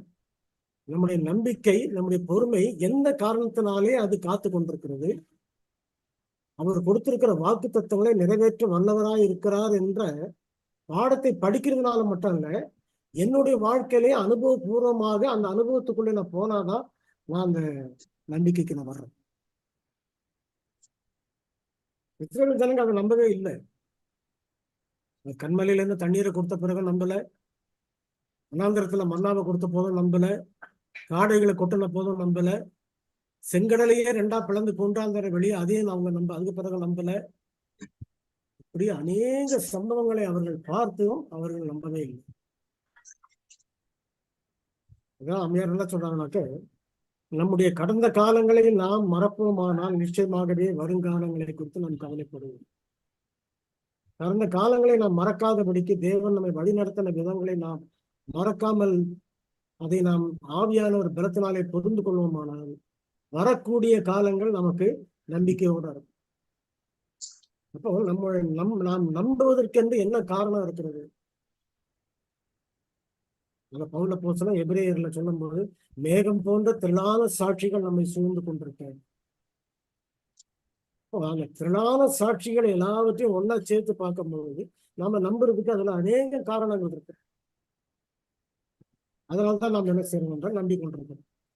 ஆக அவருடைய மரணமும் அவருடைய உயிர்த்தெழுதலும் ஒரு பெரிய நம்பிக்கையை கொடுத்தது போல நிச்சயமாகவே அவருடைய 2ஆம் வருகையும் இருக்கும் அப்படின்ற நம்பிக்கைக்கு நமக்கு காரணம் இருக்கு. அப்ப அதுக்காக நம்ம காத்திருக்க வேண்டியது, அதுக்காக நம்ம பொறுமையோட தான் இருக்க வேண்டியது. இடத்துல விசுவாசத்தினாலதான் நம்ம அவருடைய காரியங்களை நம்ம தெரிந்து கொள்ள முடியுமே தவிர விஞ்ஞானத்தினாலேயோ ஆராய்ச்சி பண்றதுனாலேயோ இல்லை வெறும் படிப்பினாலேயோ நம்ம தெரிந்து கொள்ள போறது. நமக்கு கொடுக்கப்பட்டிருக்கிற விசுவாசத்தினாலே அந்த விசுவாசம் பலமுள்ளதா இருக்குமானால் அவருடைய வாக்கு தத்தங்கள் எவ்வளவு உண்மை உள்ளதாக இருக்கிறது நமக்கு தெரியும். ஆக தேவனுடைய பிள்ளைகள் நம்ம காத்து கொண்டிருக்கிறோம். கிறிஸ்துடைய இரண்டாம் வருகை காத்து கொண்டிருக்கிறோம். அந்த காத்திருப்பு வந்து அவருக்காக, கர்த்தருக்காக காத்து கொண்டிருக்கிற காத்திருப்பு. சரி, அதுக்கு அடுத்தபடியாக நம்ம என்ன பார்க்கிறோம் என்றால், திங்கட்கிழமை பாடத்தை பால் மறந்த குழந்தையின் அமைதி அப்படின்றாங்க. இந்த வசனத்துல வந்து கொஞ்சம் மொழிபெயர்ப்பு பிரச்சனைகள் கொஞ்சம் இருக்கு. இதுல தமிழ் வேதாகமத்துல கொஞ்சம் வேற மாதிரி கொடுக்கப்பட்டிருக்கு. அதாவது பால் மறந்த குழந்தையின் அமைதின்னு சொல்லப்பட்டிருக்கு. அது ஒரு வசனம். சங்கீதம் 131 அதிகாரத்துல நம்ம அந்த வசனத்தை நம்ம பார்க்கிறோம். 2 முறை அந்த வார்த்தையை அவர்கள் சொல்லுகிறார். அதாவது சங்கீதக்காரன் அந்த வார்த்தையை சொல்லுகிறார், பால் மறந்த குழந்தையை போல நான் இருந்தேன். அந்த மறந்தன்றது என்னன்னு சொன்னா, கடந்த வாரத்துல கூட இதை பற்றி படிக்கும்பொழுது, நாங்கள் சர்வீஸ் ஸ்கூல் இதில் படிக்கும்போது வந்திருந்த விசுவாச பிள்ளைகள், பெரியோர்கள் எல்லாமே அதை பற்றி டிஸ்கஸ் பண்ணும்போது அது சில உண்மைகளை சொன்னாங்க. அது பிரெஞ்சு வேதாகமத்திலேயும் மற்ற வேதாகமத்திலேயும் வேற மாதிரி, ஆங்கில வேதாகமத்தில கூட வேற மாதிரி தான் இருக்கு. எப்படின்னு சொன்னாக்க, பால் மறந்தல, பாலை உண்ட ஒரு குழந்தைக்கு இருக்கக்கூடிய ஒரு திருப்தி, மன அமைதி என்னவென்றால், என்னுடைய தாய் என்னோட கூட இருக்கிறாங்க அப்படின்ற ஒரு பெரிய நன்றி. அந்த குழந்தைக்கு அது நிச்சயமா உண்டு. ஏன்னு சொன்னா, இதுல வந்து ஒரு உளவியல் உண்மையை நம்ம தெரிந்து கொள்ளணும். என்ன உண்மை என்றால், அவர்கள் என்ன சொல்லுகிறார்கள் ஆராய்ச்சியாளர்கள், ஒரு குழந்தை பிறந்த பிறகு அதற்கு 2 வருடங்கள் வரைக்கும்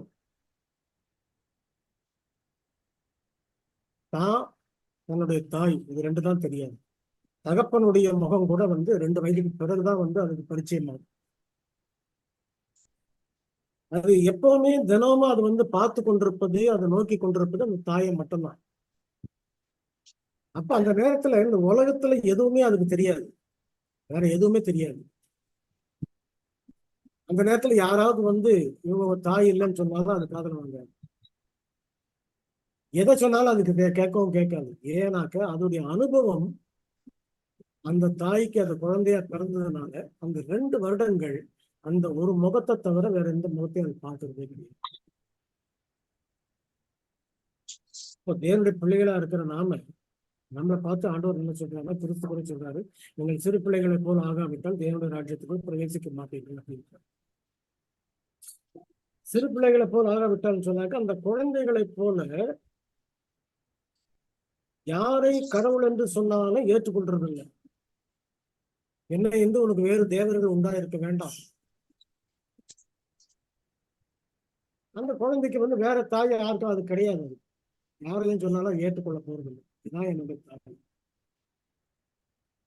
ஒரு பெரிய மேல்நாட்டு அறிஞர் ஒருத்தர் தன்னுடைய புத்தகத்தில் எழுதும்போது என்ன எழுதுறாருன்னா, இயேசு கிறிஸ்து பொறாமை பிடித்த ஒரு கடவுள் அப்படின்னு போட்டிருந்தார். அதை பற்றி நான் கொஞ்சம் எடுத்து படிச்சு பார்த்தேன். என்ன சொல்றாரு, என்னை தவிர வேற யாரும் கும்பிடாதீங்கன்றார். அப்போ ஒரு பொறாமை உள்ளவர் தந்தது. இப்போ நான் சொன்னேன், பெத்த தாயும் இல்ல தகப்பனும் வந்து எங்களை தவிர வேற யாரும் நீ அம்மா அப்பான்னு கூப்பிடாதுன்னு சொன்னாக்க என்ன சொல்ல முடியும்? அது ஏற்றுக்கொள்ள வேண்டியது தானே. அது பொறாமைன்னு சொல்ல முடியாது அப்படின்னு சொன்ன பிறகுதான் அந்த என்கிட்ட வாக்குவாதம் பண்ணவருக்கு கொஞ்சம் விளங்குச்சு. அநேக சமயங்கள்ல இப்படிதான் பார்த்தீங்க, குழந்தையானது அந்த பாலை குடித்த பிறகு, தாய்ப்பால் அருந்தின பிறகு அதுக்கு இருக்கக்கூடிய ஒரு பெரிய நம்பிக்கை என்னவென்றால், என் தாய் என்னோட கூட இருக்கிறா, அடுத்த வேலை பாலாம் அவன் எனக்கு கொடுப்பான். வேற ஒண்ணுமே தெரியாது அதுக்கு. தகப்பனுடைய முகம் கூட தெரியாது யாருன்னு. ஏன்னாக்க 2 வயசுக்கு பிறகுதான் வந்து அது தகப்பனுடைய முகத்தையே, ஆண் பிள்ளையா இருந்தாலும் சரி பெண் பிள்ளையா இருந்தாலும் சரி, அதுக்கு பிறகுதான் பார்க்க முடியும். ஆக இந்த வசனத்தினுடைய ஒரு கருத்து என்னன்னு சொன்னா, ஆங்கிலத்துல வீண்ட், WEANED, வீண்டுன்னு சொன்னா பால் ஊட்டப்பட்ட, பால் மறந்த கிடையாது, பால் ஊட்டப்பட்ட குழந்தை. பால் ஊட்டப்பட்ட குழந்தை எப்படி இருக்கும், எப்படி நம்பிக்கையில் இருக்கும் அது? அததான் சொல்றாரு. அந்த குழந்தைக்கு பெருமை கிடையாது, மனமேட்டுமையான கண்கள் கிடையாது. அதனால அது அது தன்னுடைய தாய்க்காக காத்து கொண்டிருக்கிறதுன்னு சொன்னா, அந்த காத்து கொண்டிருக்கிற காத்திருப்புல எந்த விதமான ஒரு குறைபாடும் இல்லாதபடிக்கு அது காத்துட்டு. அதுதான் தாவீது சொல்றாரு, என்கிட்ட அந்த வீணான தேவையில்லாத விஷயங்கள்ல கூட நான் தலையிட மாட்டேன். என்கிட்ட அந்த மனமேட்டுமை கிடையாது, மேட்டுமையான கண்கள் கிடையாது, பெருமை கிடையாது. ஏன்? அதெல்லாம் இருந்தாக்க அந்த குழந்தை அந்த தாயை கிட்ட போகாது, கிட்ட நன்றது. ஏன்னா நான் பெரியவன், நான் இப்படி இருந்தா போதும். ஆக தேவனுடைய பார்வையில அவர் நமக்கு தாயும் தகப்பனுமாக இருக்கும் பொழுது நாம எப்ப அந்த உறவுல இருந்து வெளியே வர்றோம்னு சொன்னா, மனமேட்டுமை உள்ளவராக தாழ்மையற்றவராக நாம் இருக்கும் பொழுதுதான் அவரை விட்டு தூர போகும். சாலமன் ஞானி சொல்லும் பொழுது, மனமேட்டுமை உள்ளவனையோ தூரத்தில் இருந்து அறிகிறார் சொல்லப்படும். ஆக நமக்கு அப்படிப்பட்ட ஒரு குணங்கள் இருக்குமா? கிறிஸ்துவுக்குள்ள வந்த தேவனுடைய பிள்ளைகள்கிட்ட அந்த தாழ்மை ரொம்ப மிக முக்கியமானது. கிறிஸ்துவுக்கு அதுதான் இருந்துச்சு. இந்த மேட்டுமையான எண்ணம் காரியங்கள் எல்லாம் வரவே கூடாது. பிரசங்கத்தை பண்ணா கூட நான் பண்ணன்றதுக்கு சொல்றதுக்கு வழி இல்லை. ஏன்னா அதுல பேச வச்சதும் அவர் தான், ஞானத்தை கொடுத்ததும் அவர் தான், உயிரை கொடுத்ததும் அவர் தான், பலத்தை கொடுத்ததும் அவர். அதனால கனமும் மகிமையும் துதியும் அது எல்லாமே அவருக்கு உண்டாகட்டும் அப்படின்னு தான் போக முடியும். ஆக அந்த மனம் மேட்டுமை பெருமை என்கிட்ட கிடையாதுன்றார் தாவீது. நான் ஒரு சின்ன குழந்தைய போல, எனக்கு தெரியாது வேற எதுவுமே, எனக்கு தாய் தகப்பன் வேற எந்த தாய் தகப்பனும் கிடையாது. நீர் தான் என்னுடைய தாய், நீ தான் என்னுடைய தகப்பன், உன்னுடைய முகம் தான் எனக்கு தெரியாது, வேற எந்த முகமும் தெரியாது. இப்படிப்பட்ட ஒரு நம்பிக்கையில தான் தாவீது இருந்தார். சரி, அதுக்கு அடுத்தபடியாக அவர் இன்னொரு வசனத்தை சொல்றாரு. என்ன வசனத்தை சொல்றாரு? சியோனின் சிறையிருப்பை கர்த்தர் திருப்பும் போது சொப்பனம் காண்கிறவர்கள் போல் இருந்தோம் அப்படின்னு. அதாவது தேவனுடைய பிள்ளைகள் அவர்களுக்கு விடுதலை எப்படி கிடைக்கும், எப்போ கிடைக்கும்ன்றது அவங்களுக்கு கண்டுபிடிக்க முடியாது. ஆனால் அவர்களுக்கு இருப்பது ஒரே ஒரு நம்பிக்கை என்னவென்றால், நிச்சயமாகவே அவர் எங்களை விடுவிப்பார். அந்த விடுவிக்கிறதுக்கு முன்பாக நம்முடைய பங்கு என்னவென்றால், நம்முடைய பாவ அறிக்கை, நம்முடைய ஒப்பு கொடுத்தல், நம்முடைய நம்பிக்கையை உறுதிப்படுத்துதல், நம்முடைய விசுவாசத்தை பலப்படுத்திக் கொள்ளுதல், இப்படி ஒரு ப்ரிப்பரேஷன் தான் நம்மளுக்கு. அதை நாம் செய்து கொண்டிருக்கும் பொழுது அவர் அந்த சிறையிருப்பை திருப்புகிறார். சியோன்றது அவருடைய சபை. அவருடைய சபைன்னு சொல்லும் பொழுது அந்த விசுவாச கூட்டம். சில சமயங்கள்ல சபையில இருக்கிற, நான் இந்த சபையில தானே இருக்கிறேன், தேவன் ஏன் என்னை கைவிட்டார் அப்படின்னு சொன்னாக்க அவர் நிச்சயமா கைவிடுறதே கிடையாது. ஒருவேளை அவருக்கு பிரியமில்லாத காரியங்களை நாம் செய்து கொண்டிருக்கலாம். என்னோட பாவங்களை நீர் மன்னியும் சொல்றதுக்கு முன்னால என் பாவங்களை நீர் எனக்கு உணர்த்தோன்னு கேட்கணும். அப்படி கேட்டு நம்ம மன்னிப்பு கேட்டோமாக நம்முடைய சிறையிருப்பு அவர் திருப்பினார். ஆனால் எந்த சூழ்நிலையிலே எப்படி திருப்பினார்ன்றது நமக்கு தெரியாது. அவர் செய்கிற காரியங்கள் எல்லாமே ஆச்சரியமானது, அதிசயமானது. சாதாரண ஒரு வேலையா அவர் செய்யறது. மனுஷன் நினைக்கிறது கிழக்கிலிருந்து மேற்கிலிருந்து ஜெயம் வராது, ஜெயம் கர்த்தராலே வரும். நம்முடைய நோக்கம், நம்முடைய கண்கள் எப்பவுமே என்ன செய்யுதுனாக்க, இவங்கள்ட்ட இருந்து வருமா, அவங்கள்ட்ட இருந்து வருமா, அவங்க வருவாங்களா, இவங்க வருவாங்களான்னு நம்ம எதிர்பார்த்துட்டு. ஆனால் ஆபத்தான நேரங்களிலே, இக்கட்டான நேரங்களிலே அவன் என்னை நோக்கி கூப்பிடுவான், நான் அவனுக்கு மறு உத்தரவு அருளி செய்வேன் என்று சொல்றார் இல்லையா? அந்த வாக்கு தத்தத்தை அவர் எப்போது நிறைவேற்றுகிறார்? நம்ம எதிர்பாராத ஒரு காரியத்தின் மூலமாக ஒரு பெரிய மாற்றத்தை உண்டு பண்ணி நம்முடைய சிறையிருப்பை, அந்த சிறையிருப்பு ஒரு தேசத்துல கூட இருந்திருக்கலாம், இல்ல நம்மளுடைய வியாதியினால கூட ஏற்பட்டிருக்கலாம், இல்ல நம்முடைய வறுமையினால கூட ஏற்பட்டிருக்கலாம், இல்ல நம்முடைய அவமானத்தால கூட ஏற்பட்டிருக்கலாம். எல்லாவற்றிலும் இருந்து அவர் மீட்டு வெளியே கொண்டு வராரு. ஆனா எப்படி கொண்டு வருவாருன்றது நமக்கு தெரியாது. நீ அவமானப்பட்ட வெட்கப்பட்ட நாளுக்கு சமமாக நான் உன்னை மாற்றி வைப்பேன், கனப்படுத்துவேன். அப்போ அவருடைய காரியங்கள் எல்லாமே சிறையிருப்பை, அவருடைய பிள்ளைகளுடைய சிறையிருப்பை நிச்சயமாகவே அவர் நீக்குகிறார், திருப்புகிறார்.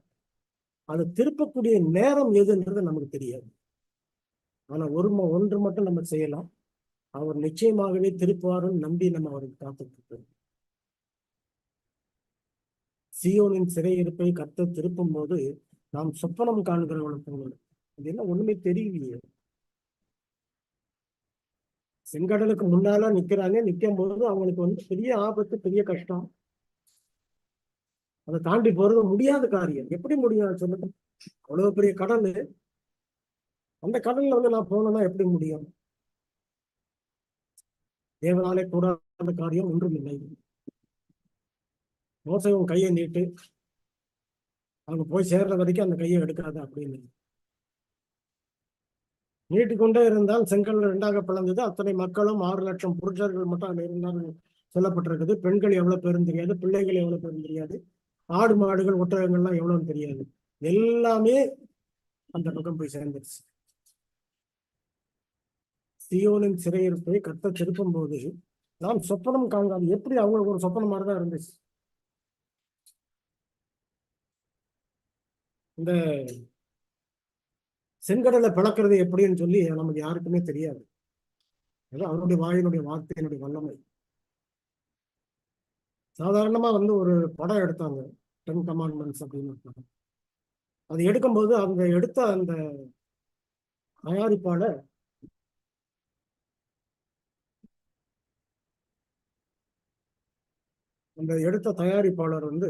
அந்த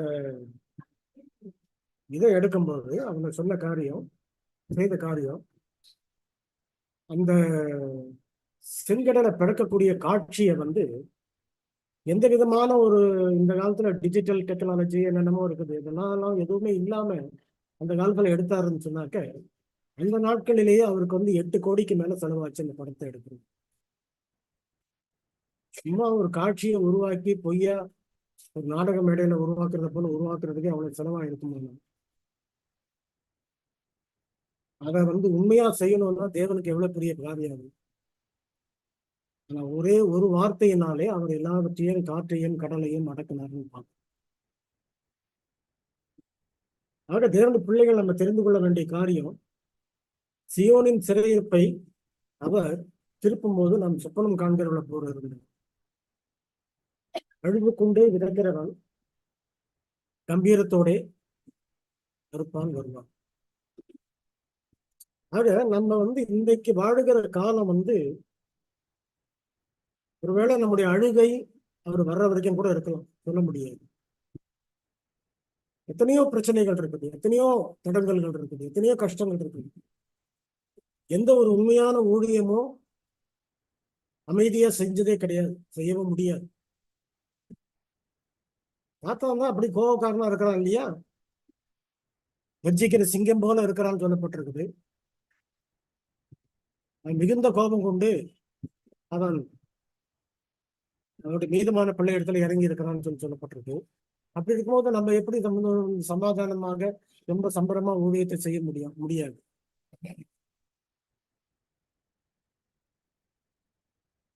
அநேகருக்கு இந்த வாட்ஸ்அப்ல இந்த செய்திகளை அனுப்புவோம், முக்கியமான செய்திகளை மற்றவர்களை தைரியப்படுத்தணும், உற்சாகப்படுத்தணும்னு அனுப்புவோம். என்ன செஞ்சுட்டாங்கன்னு சொன்னா, அது ஸ்கிராப்னு சொல்லி போட்டு அதை பேன் பண்ணிட்டாங்க. ரொம்ப நாளா யாருக்கிட்டையும் தொடர்பு கொள்ள முடியல. என்னுடைய மனைவியுடைய வாட்ஸ்அப்ல தான் எல்லார்ட்டையும் கான்டாக்ட் பண்றேன். ஒரு சமயத்துல நான் இதே மலேசியா இதுல ஒரு பிரசங்கத்தை பண்ணி முடிச்சேன், மார்க் ஆஃப் த பீஸ்ட் பத்தி. அந்த இது யூடியூப்ல போன பிறகு 3ஆவது நாள் போய் பார்த்தா அந்த யூடியூப்ல அந்த இதே இல்லை, டெலிட் பண்ணிட்டோம், சுத்தமா எடுத்துட்டாங்க, நிறுத்திட்டோம். அவ்வளவு சாதாரணமா நம்ம செய்ய முடியாது. இன்னைக்கு அவருடைய ஊழியத்தை செய்தாலும் கண்ணீரோட தான் நம்ம செய்யணும். நம்ம வாழ்ந்தாலும் கண்ணீரோட தான் இருக்கணும். எரேமியா மாதிரி நமக்கு காலம் பூரா கண்ணீர்ல தான் இருப்போம் நம்ம. ஆனால் கண்ணீரோட இன்னைக்கு விதைச்சிட்டு இருக்கிறோம். என்ன விதையை விதைக்கிறோம்? அவருடைய வசனத்தின் விதையை விதைக்கிறோம்.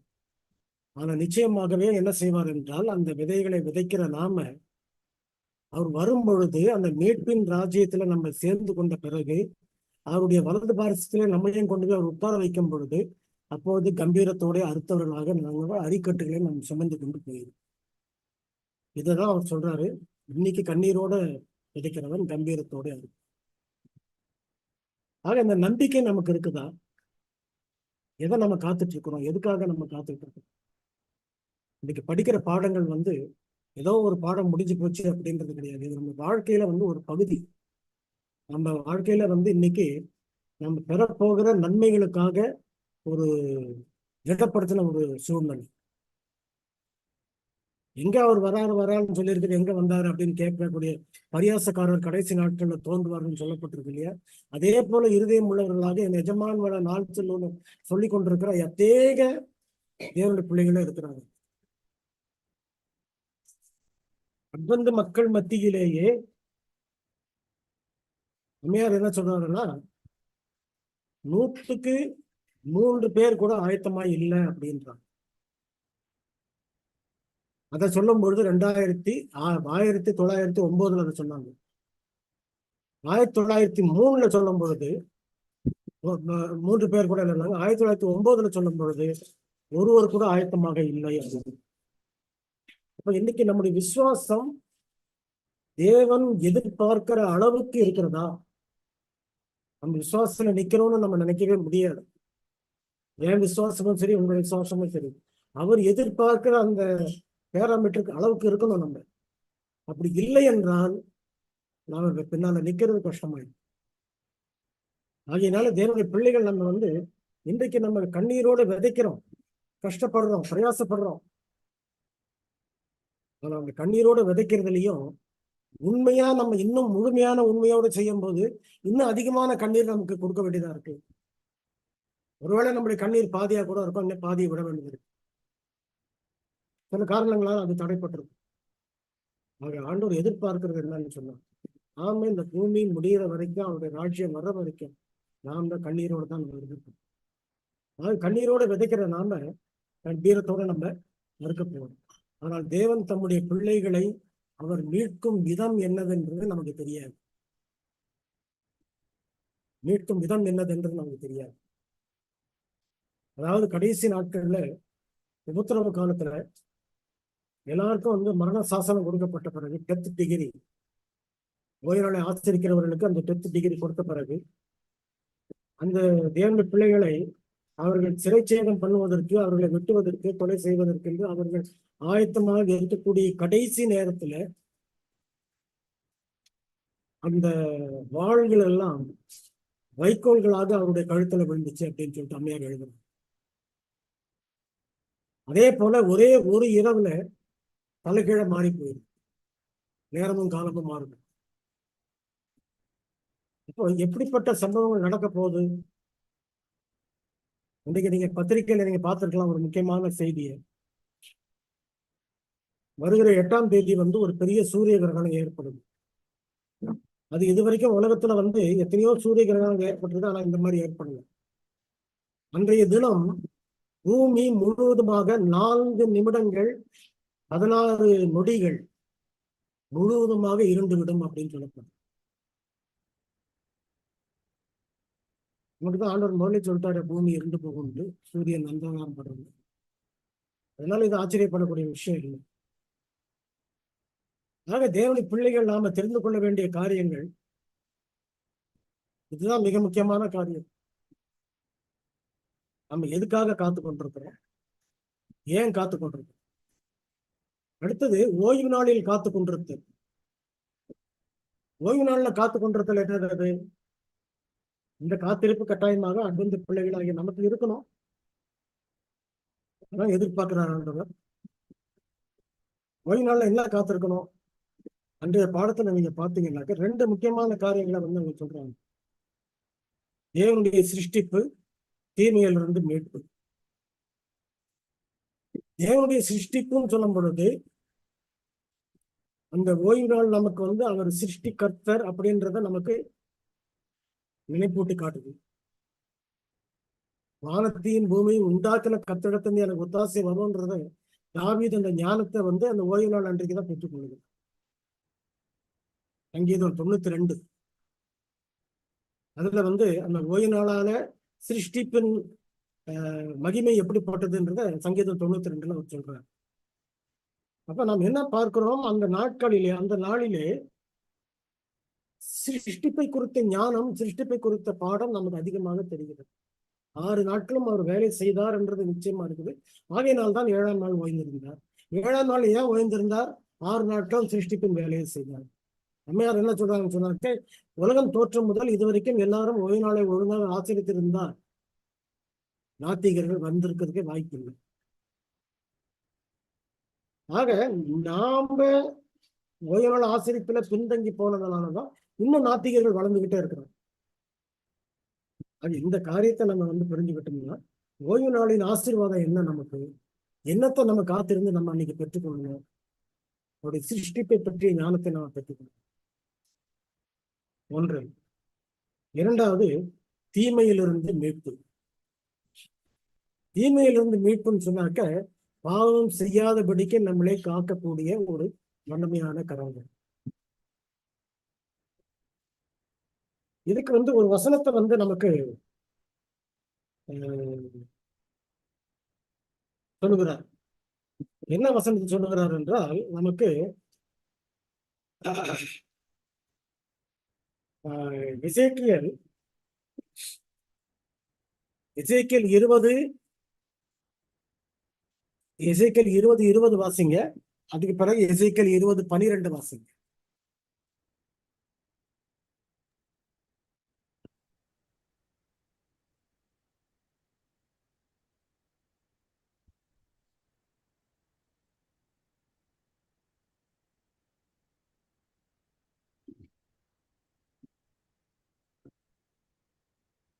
எசேக்கியேல் 20 எவ்வளவு பாஸ்டர்? 20வது வசனத்தை முதல்ல வாசிங்க.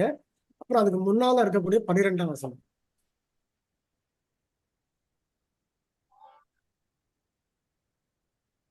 என் ஓய்வு நாட்களை பரிசுத்தமாக்குங்கள், நான் உங்கள் தேவனாகிய கர்த்தர் என்று நீங்கள் அறியும்படிக்கு அவைகள் எனக்கும் உங்களுக்கும் அடையாளமாயிருக்கும் என்றேன்.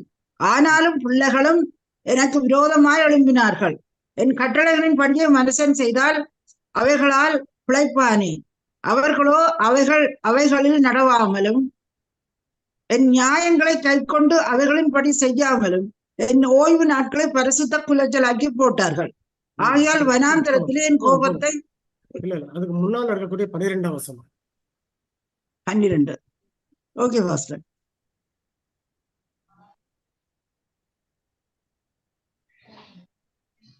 நான் தங்களை பரிசுத்தம் பண்ணுகிற கர்த்தர் என்று அவர்கள் அறியும்படிக்கு எனக்கும் அவர்களுக்கும் அடையாளமாய் இருப்பதற்கான என் ஓய்வு நாட்களையும் அவர்களுக்கு கட்டளையிட்டேன்.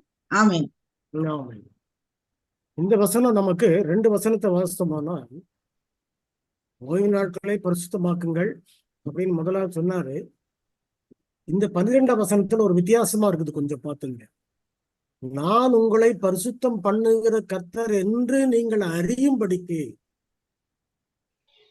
அதாவது ஏன்னு சொன்னாக்க, அந்த ஓய்வு நாளை நமக்கு அவர் கொடுத்திருக்கிறதுக்கு காரணம், 7ஆம் நாள் அட்வென்ட் விசுவாசிகளுக்கு அவர் அந்த ஓய்வு நாளை கொடுத்திருக்கிறாருன்னு சொன்னா அதனுடைய காரணம் என்னவென்றால், அந்த நாளிலே அவர் நம்மை பரிசுத்தப்படுத்துகிறார். அதாவது வந்து பரிசுத்தமாகக்கூடிய அனுபவத்துல சுய நீதின்னு ஒண்ணு இருக்குது. தன்னைத்தானே பரிசுத்தப்படுத்திக் கொள்றது.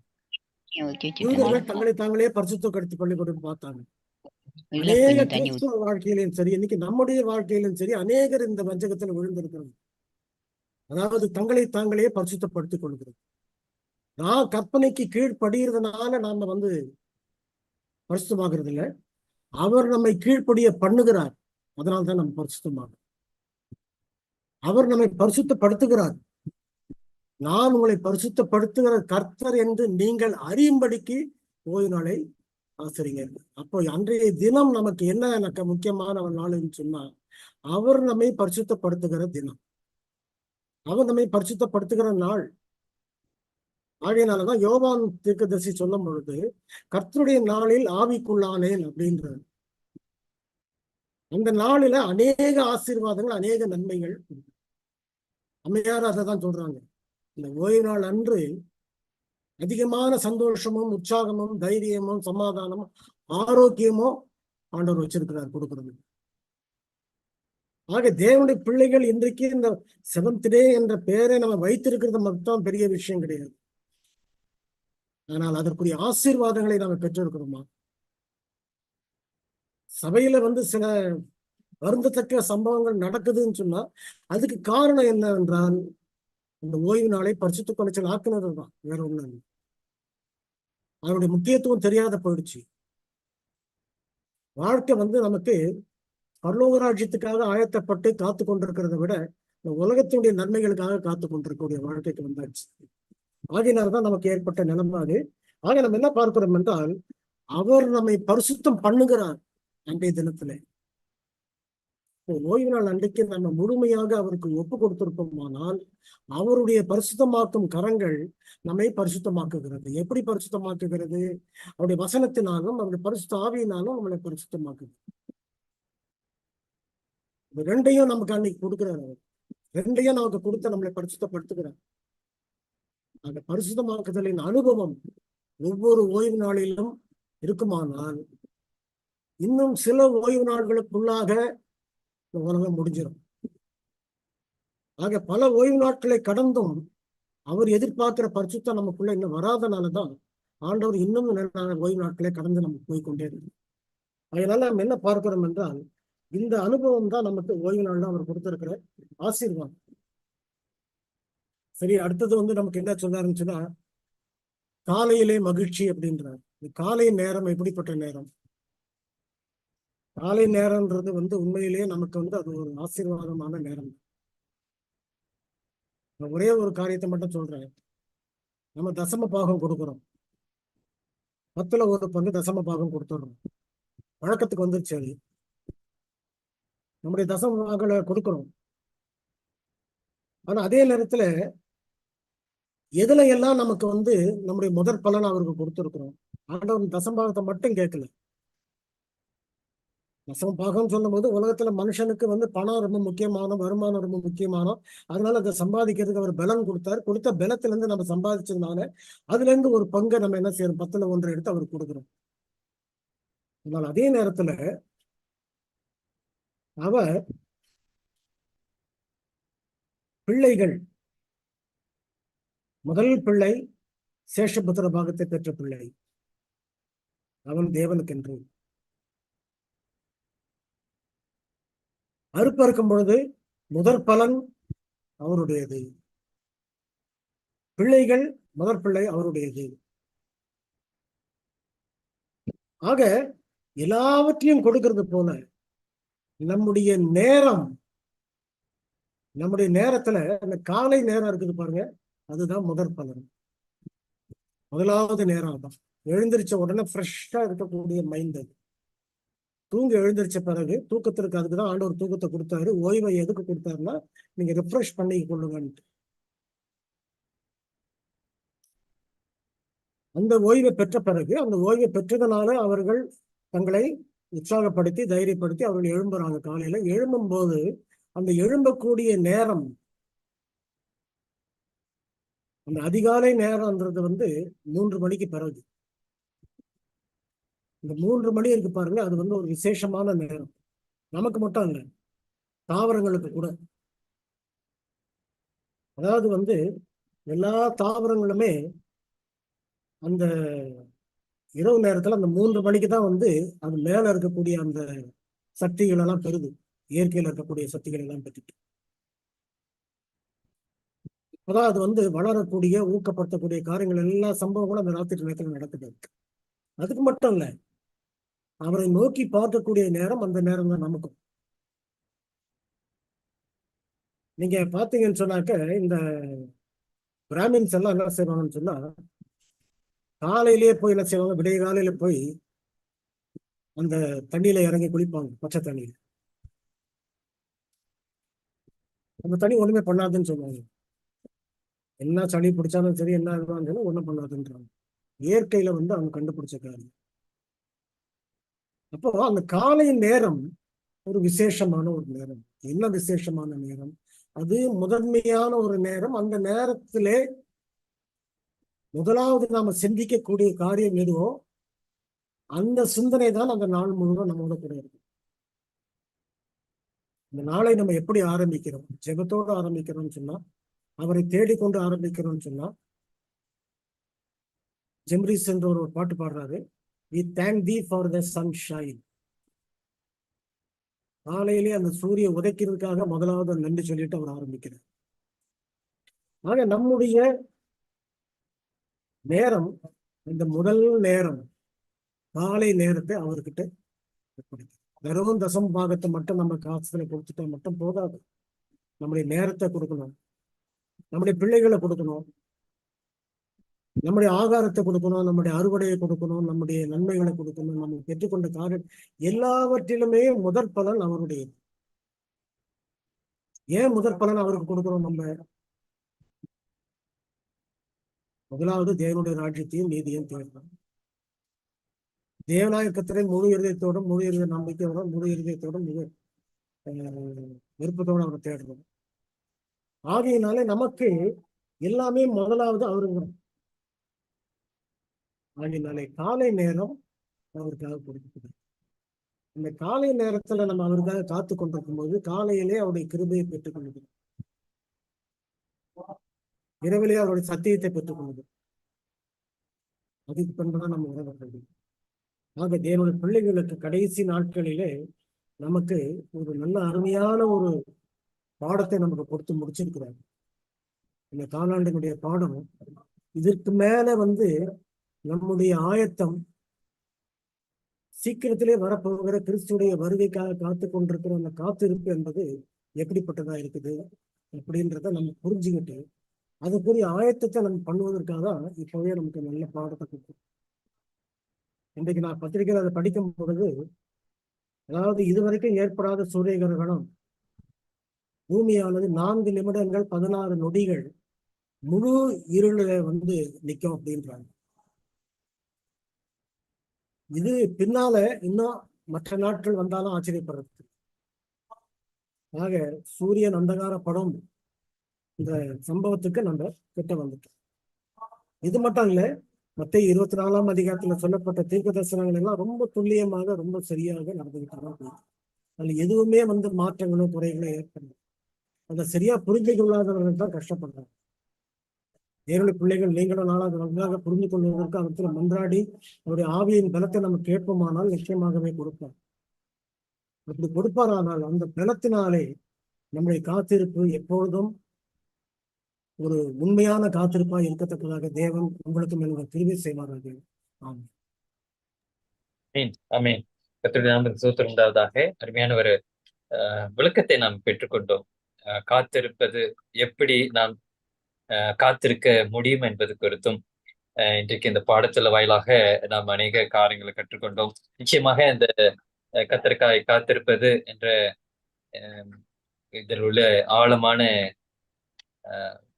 சத்தியங்களை நீங்கள் கண்டு அறிவீர்கள் என்பதாகவும்,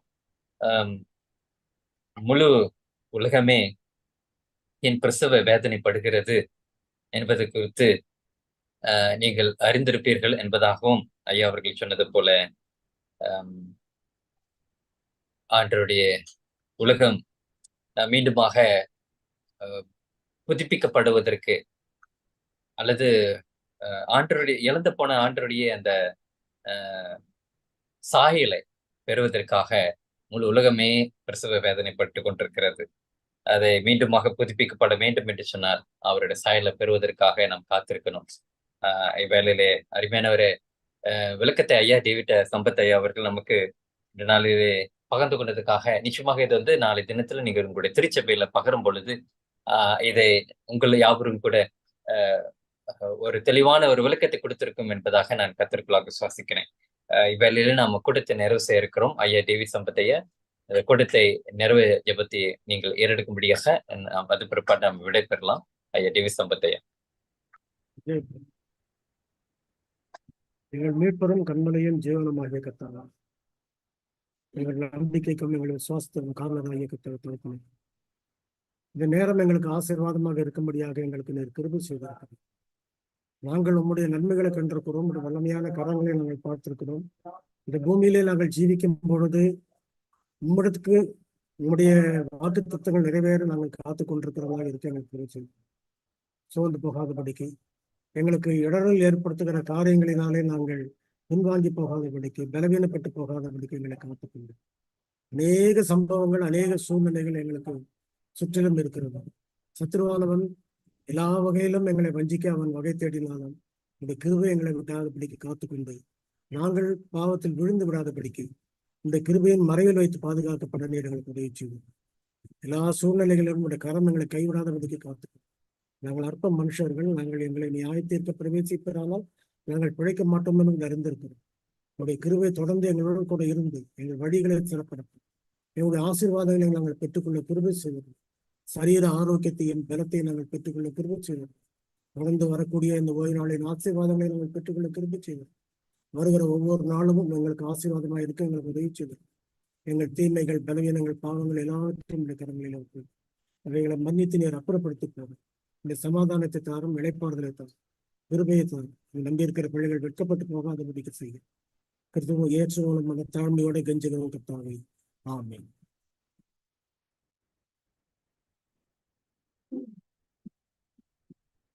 கர்த்தருடைய நாம ஸ்தோத்திரமாக. என் ஆத்துமாவே கர்த்தரை ஸ்தோத்திரி, என் முழுவலுமே அவரது பரிசுத்த நாமத்தை ஸ்தோத்திரி. என் ஆத்துமாவே கர்த்தரை ஸ்தோத்திரி, கர்த்தர் செய்த சகல உபகாரங்களுக்கெல்லாம் மறவாதீங்க. நம்முடைய கர்த்தராகிய இயேசு கிறிஸ்துவின் கிருபையும் தேவனுடைய அன்பையும் பரிசுத்த ஆவியானவருடைய அன்யோன்ய சிநேகமும் பாதுகாப்பு வழிநடத்துதலும் ஆசீர்வாதமும் இன்று நம்மோடு கூடனே சதா காலங்களிலும் தங்கி தாபரிப்பதாக. ஆமீன் ஆமீன். இந்த பரமண்டல ஜெபத்தை சொல்லுங்க. பரமண்டலங்களில் இருக்கிறவங்களுக்காகவே உம்முடைய நாமம் பரிசுத்தப்படுவதாக, உம்முடைய ராஜ்யம் வருவதாக, உம்முடைய சித்தம் பரமண்டலங்களில் செய்யப்படுவது போல் பூமியிலையும் செய்யப்படுவதாக.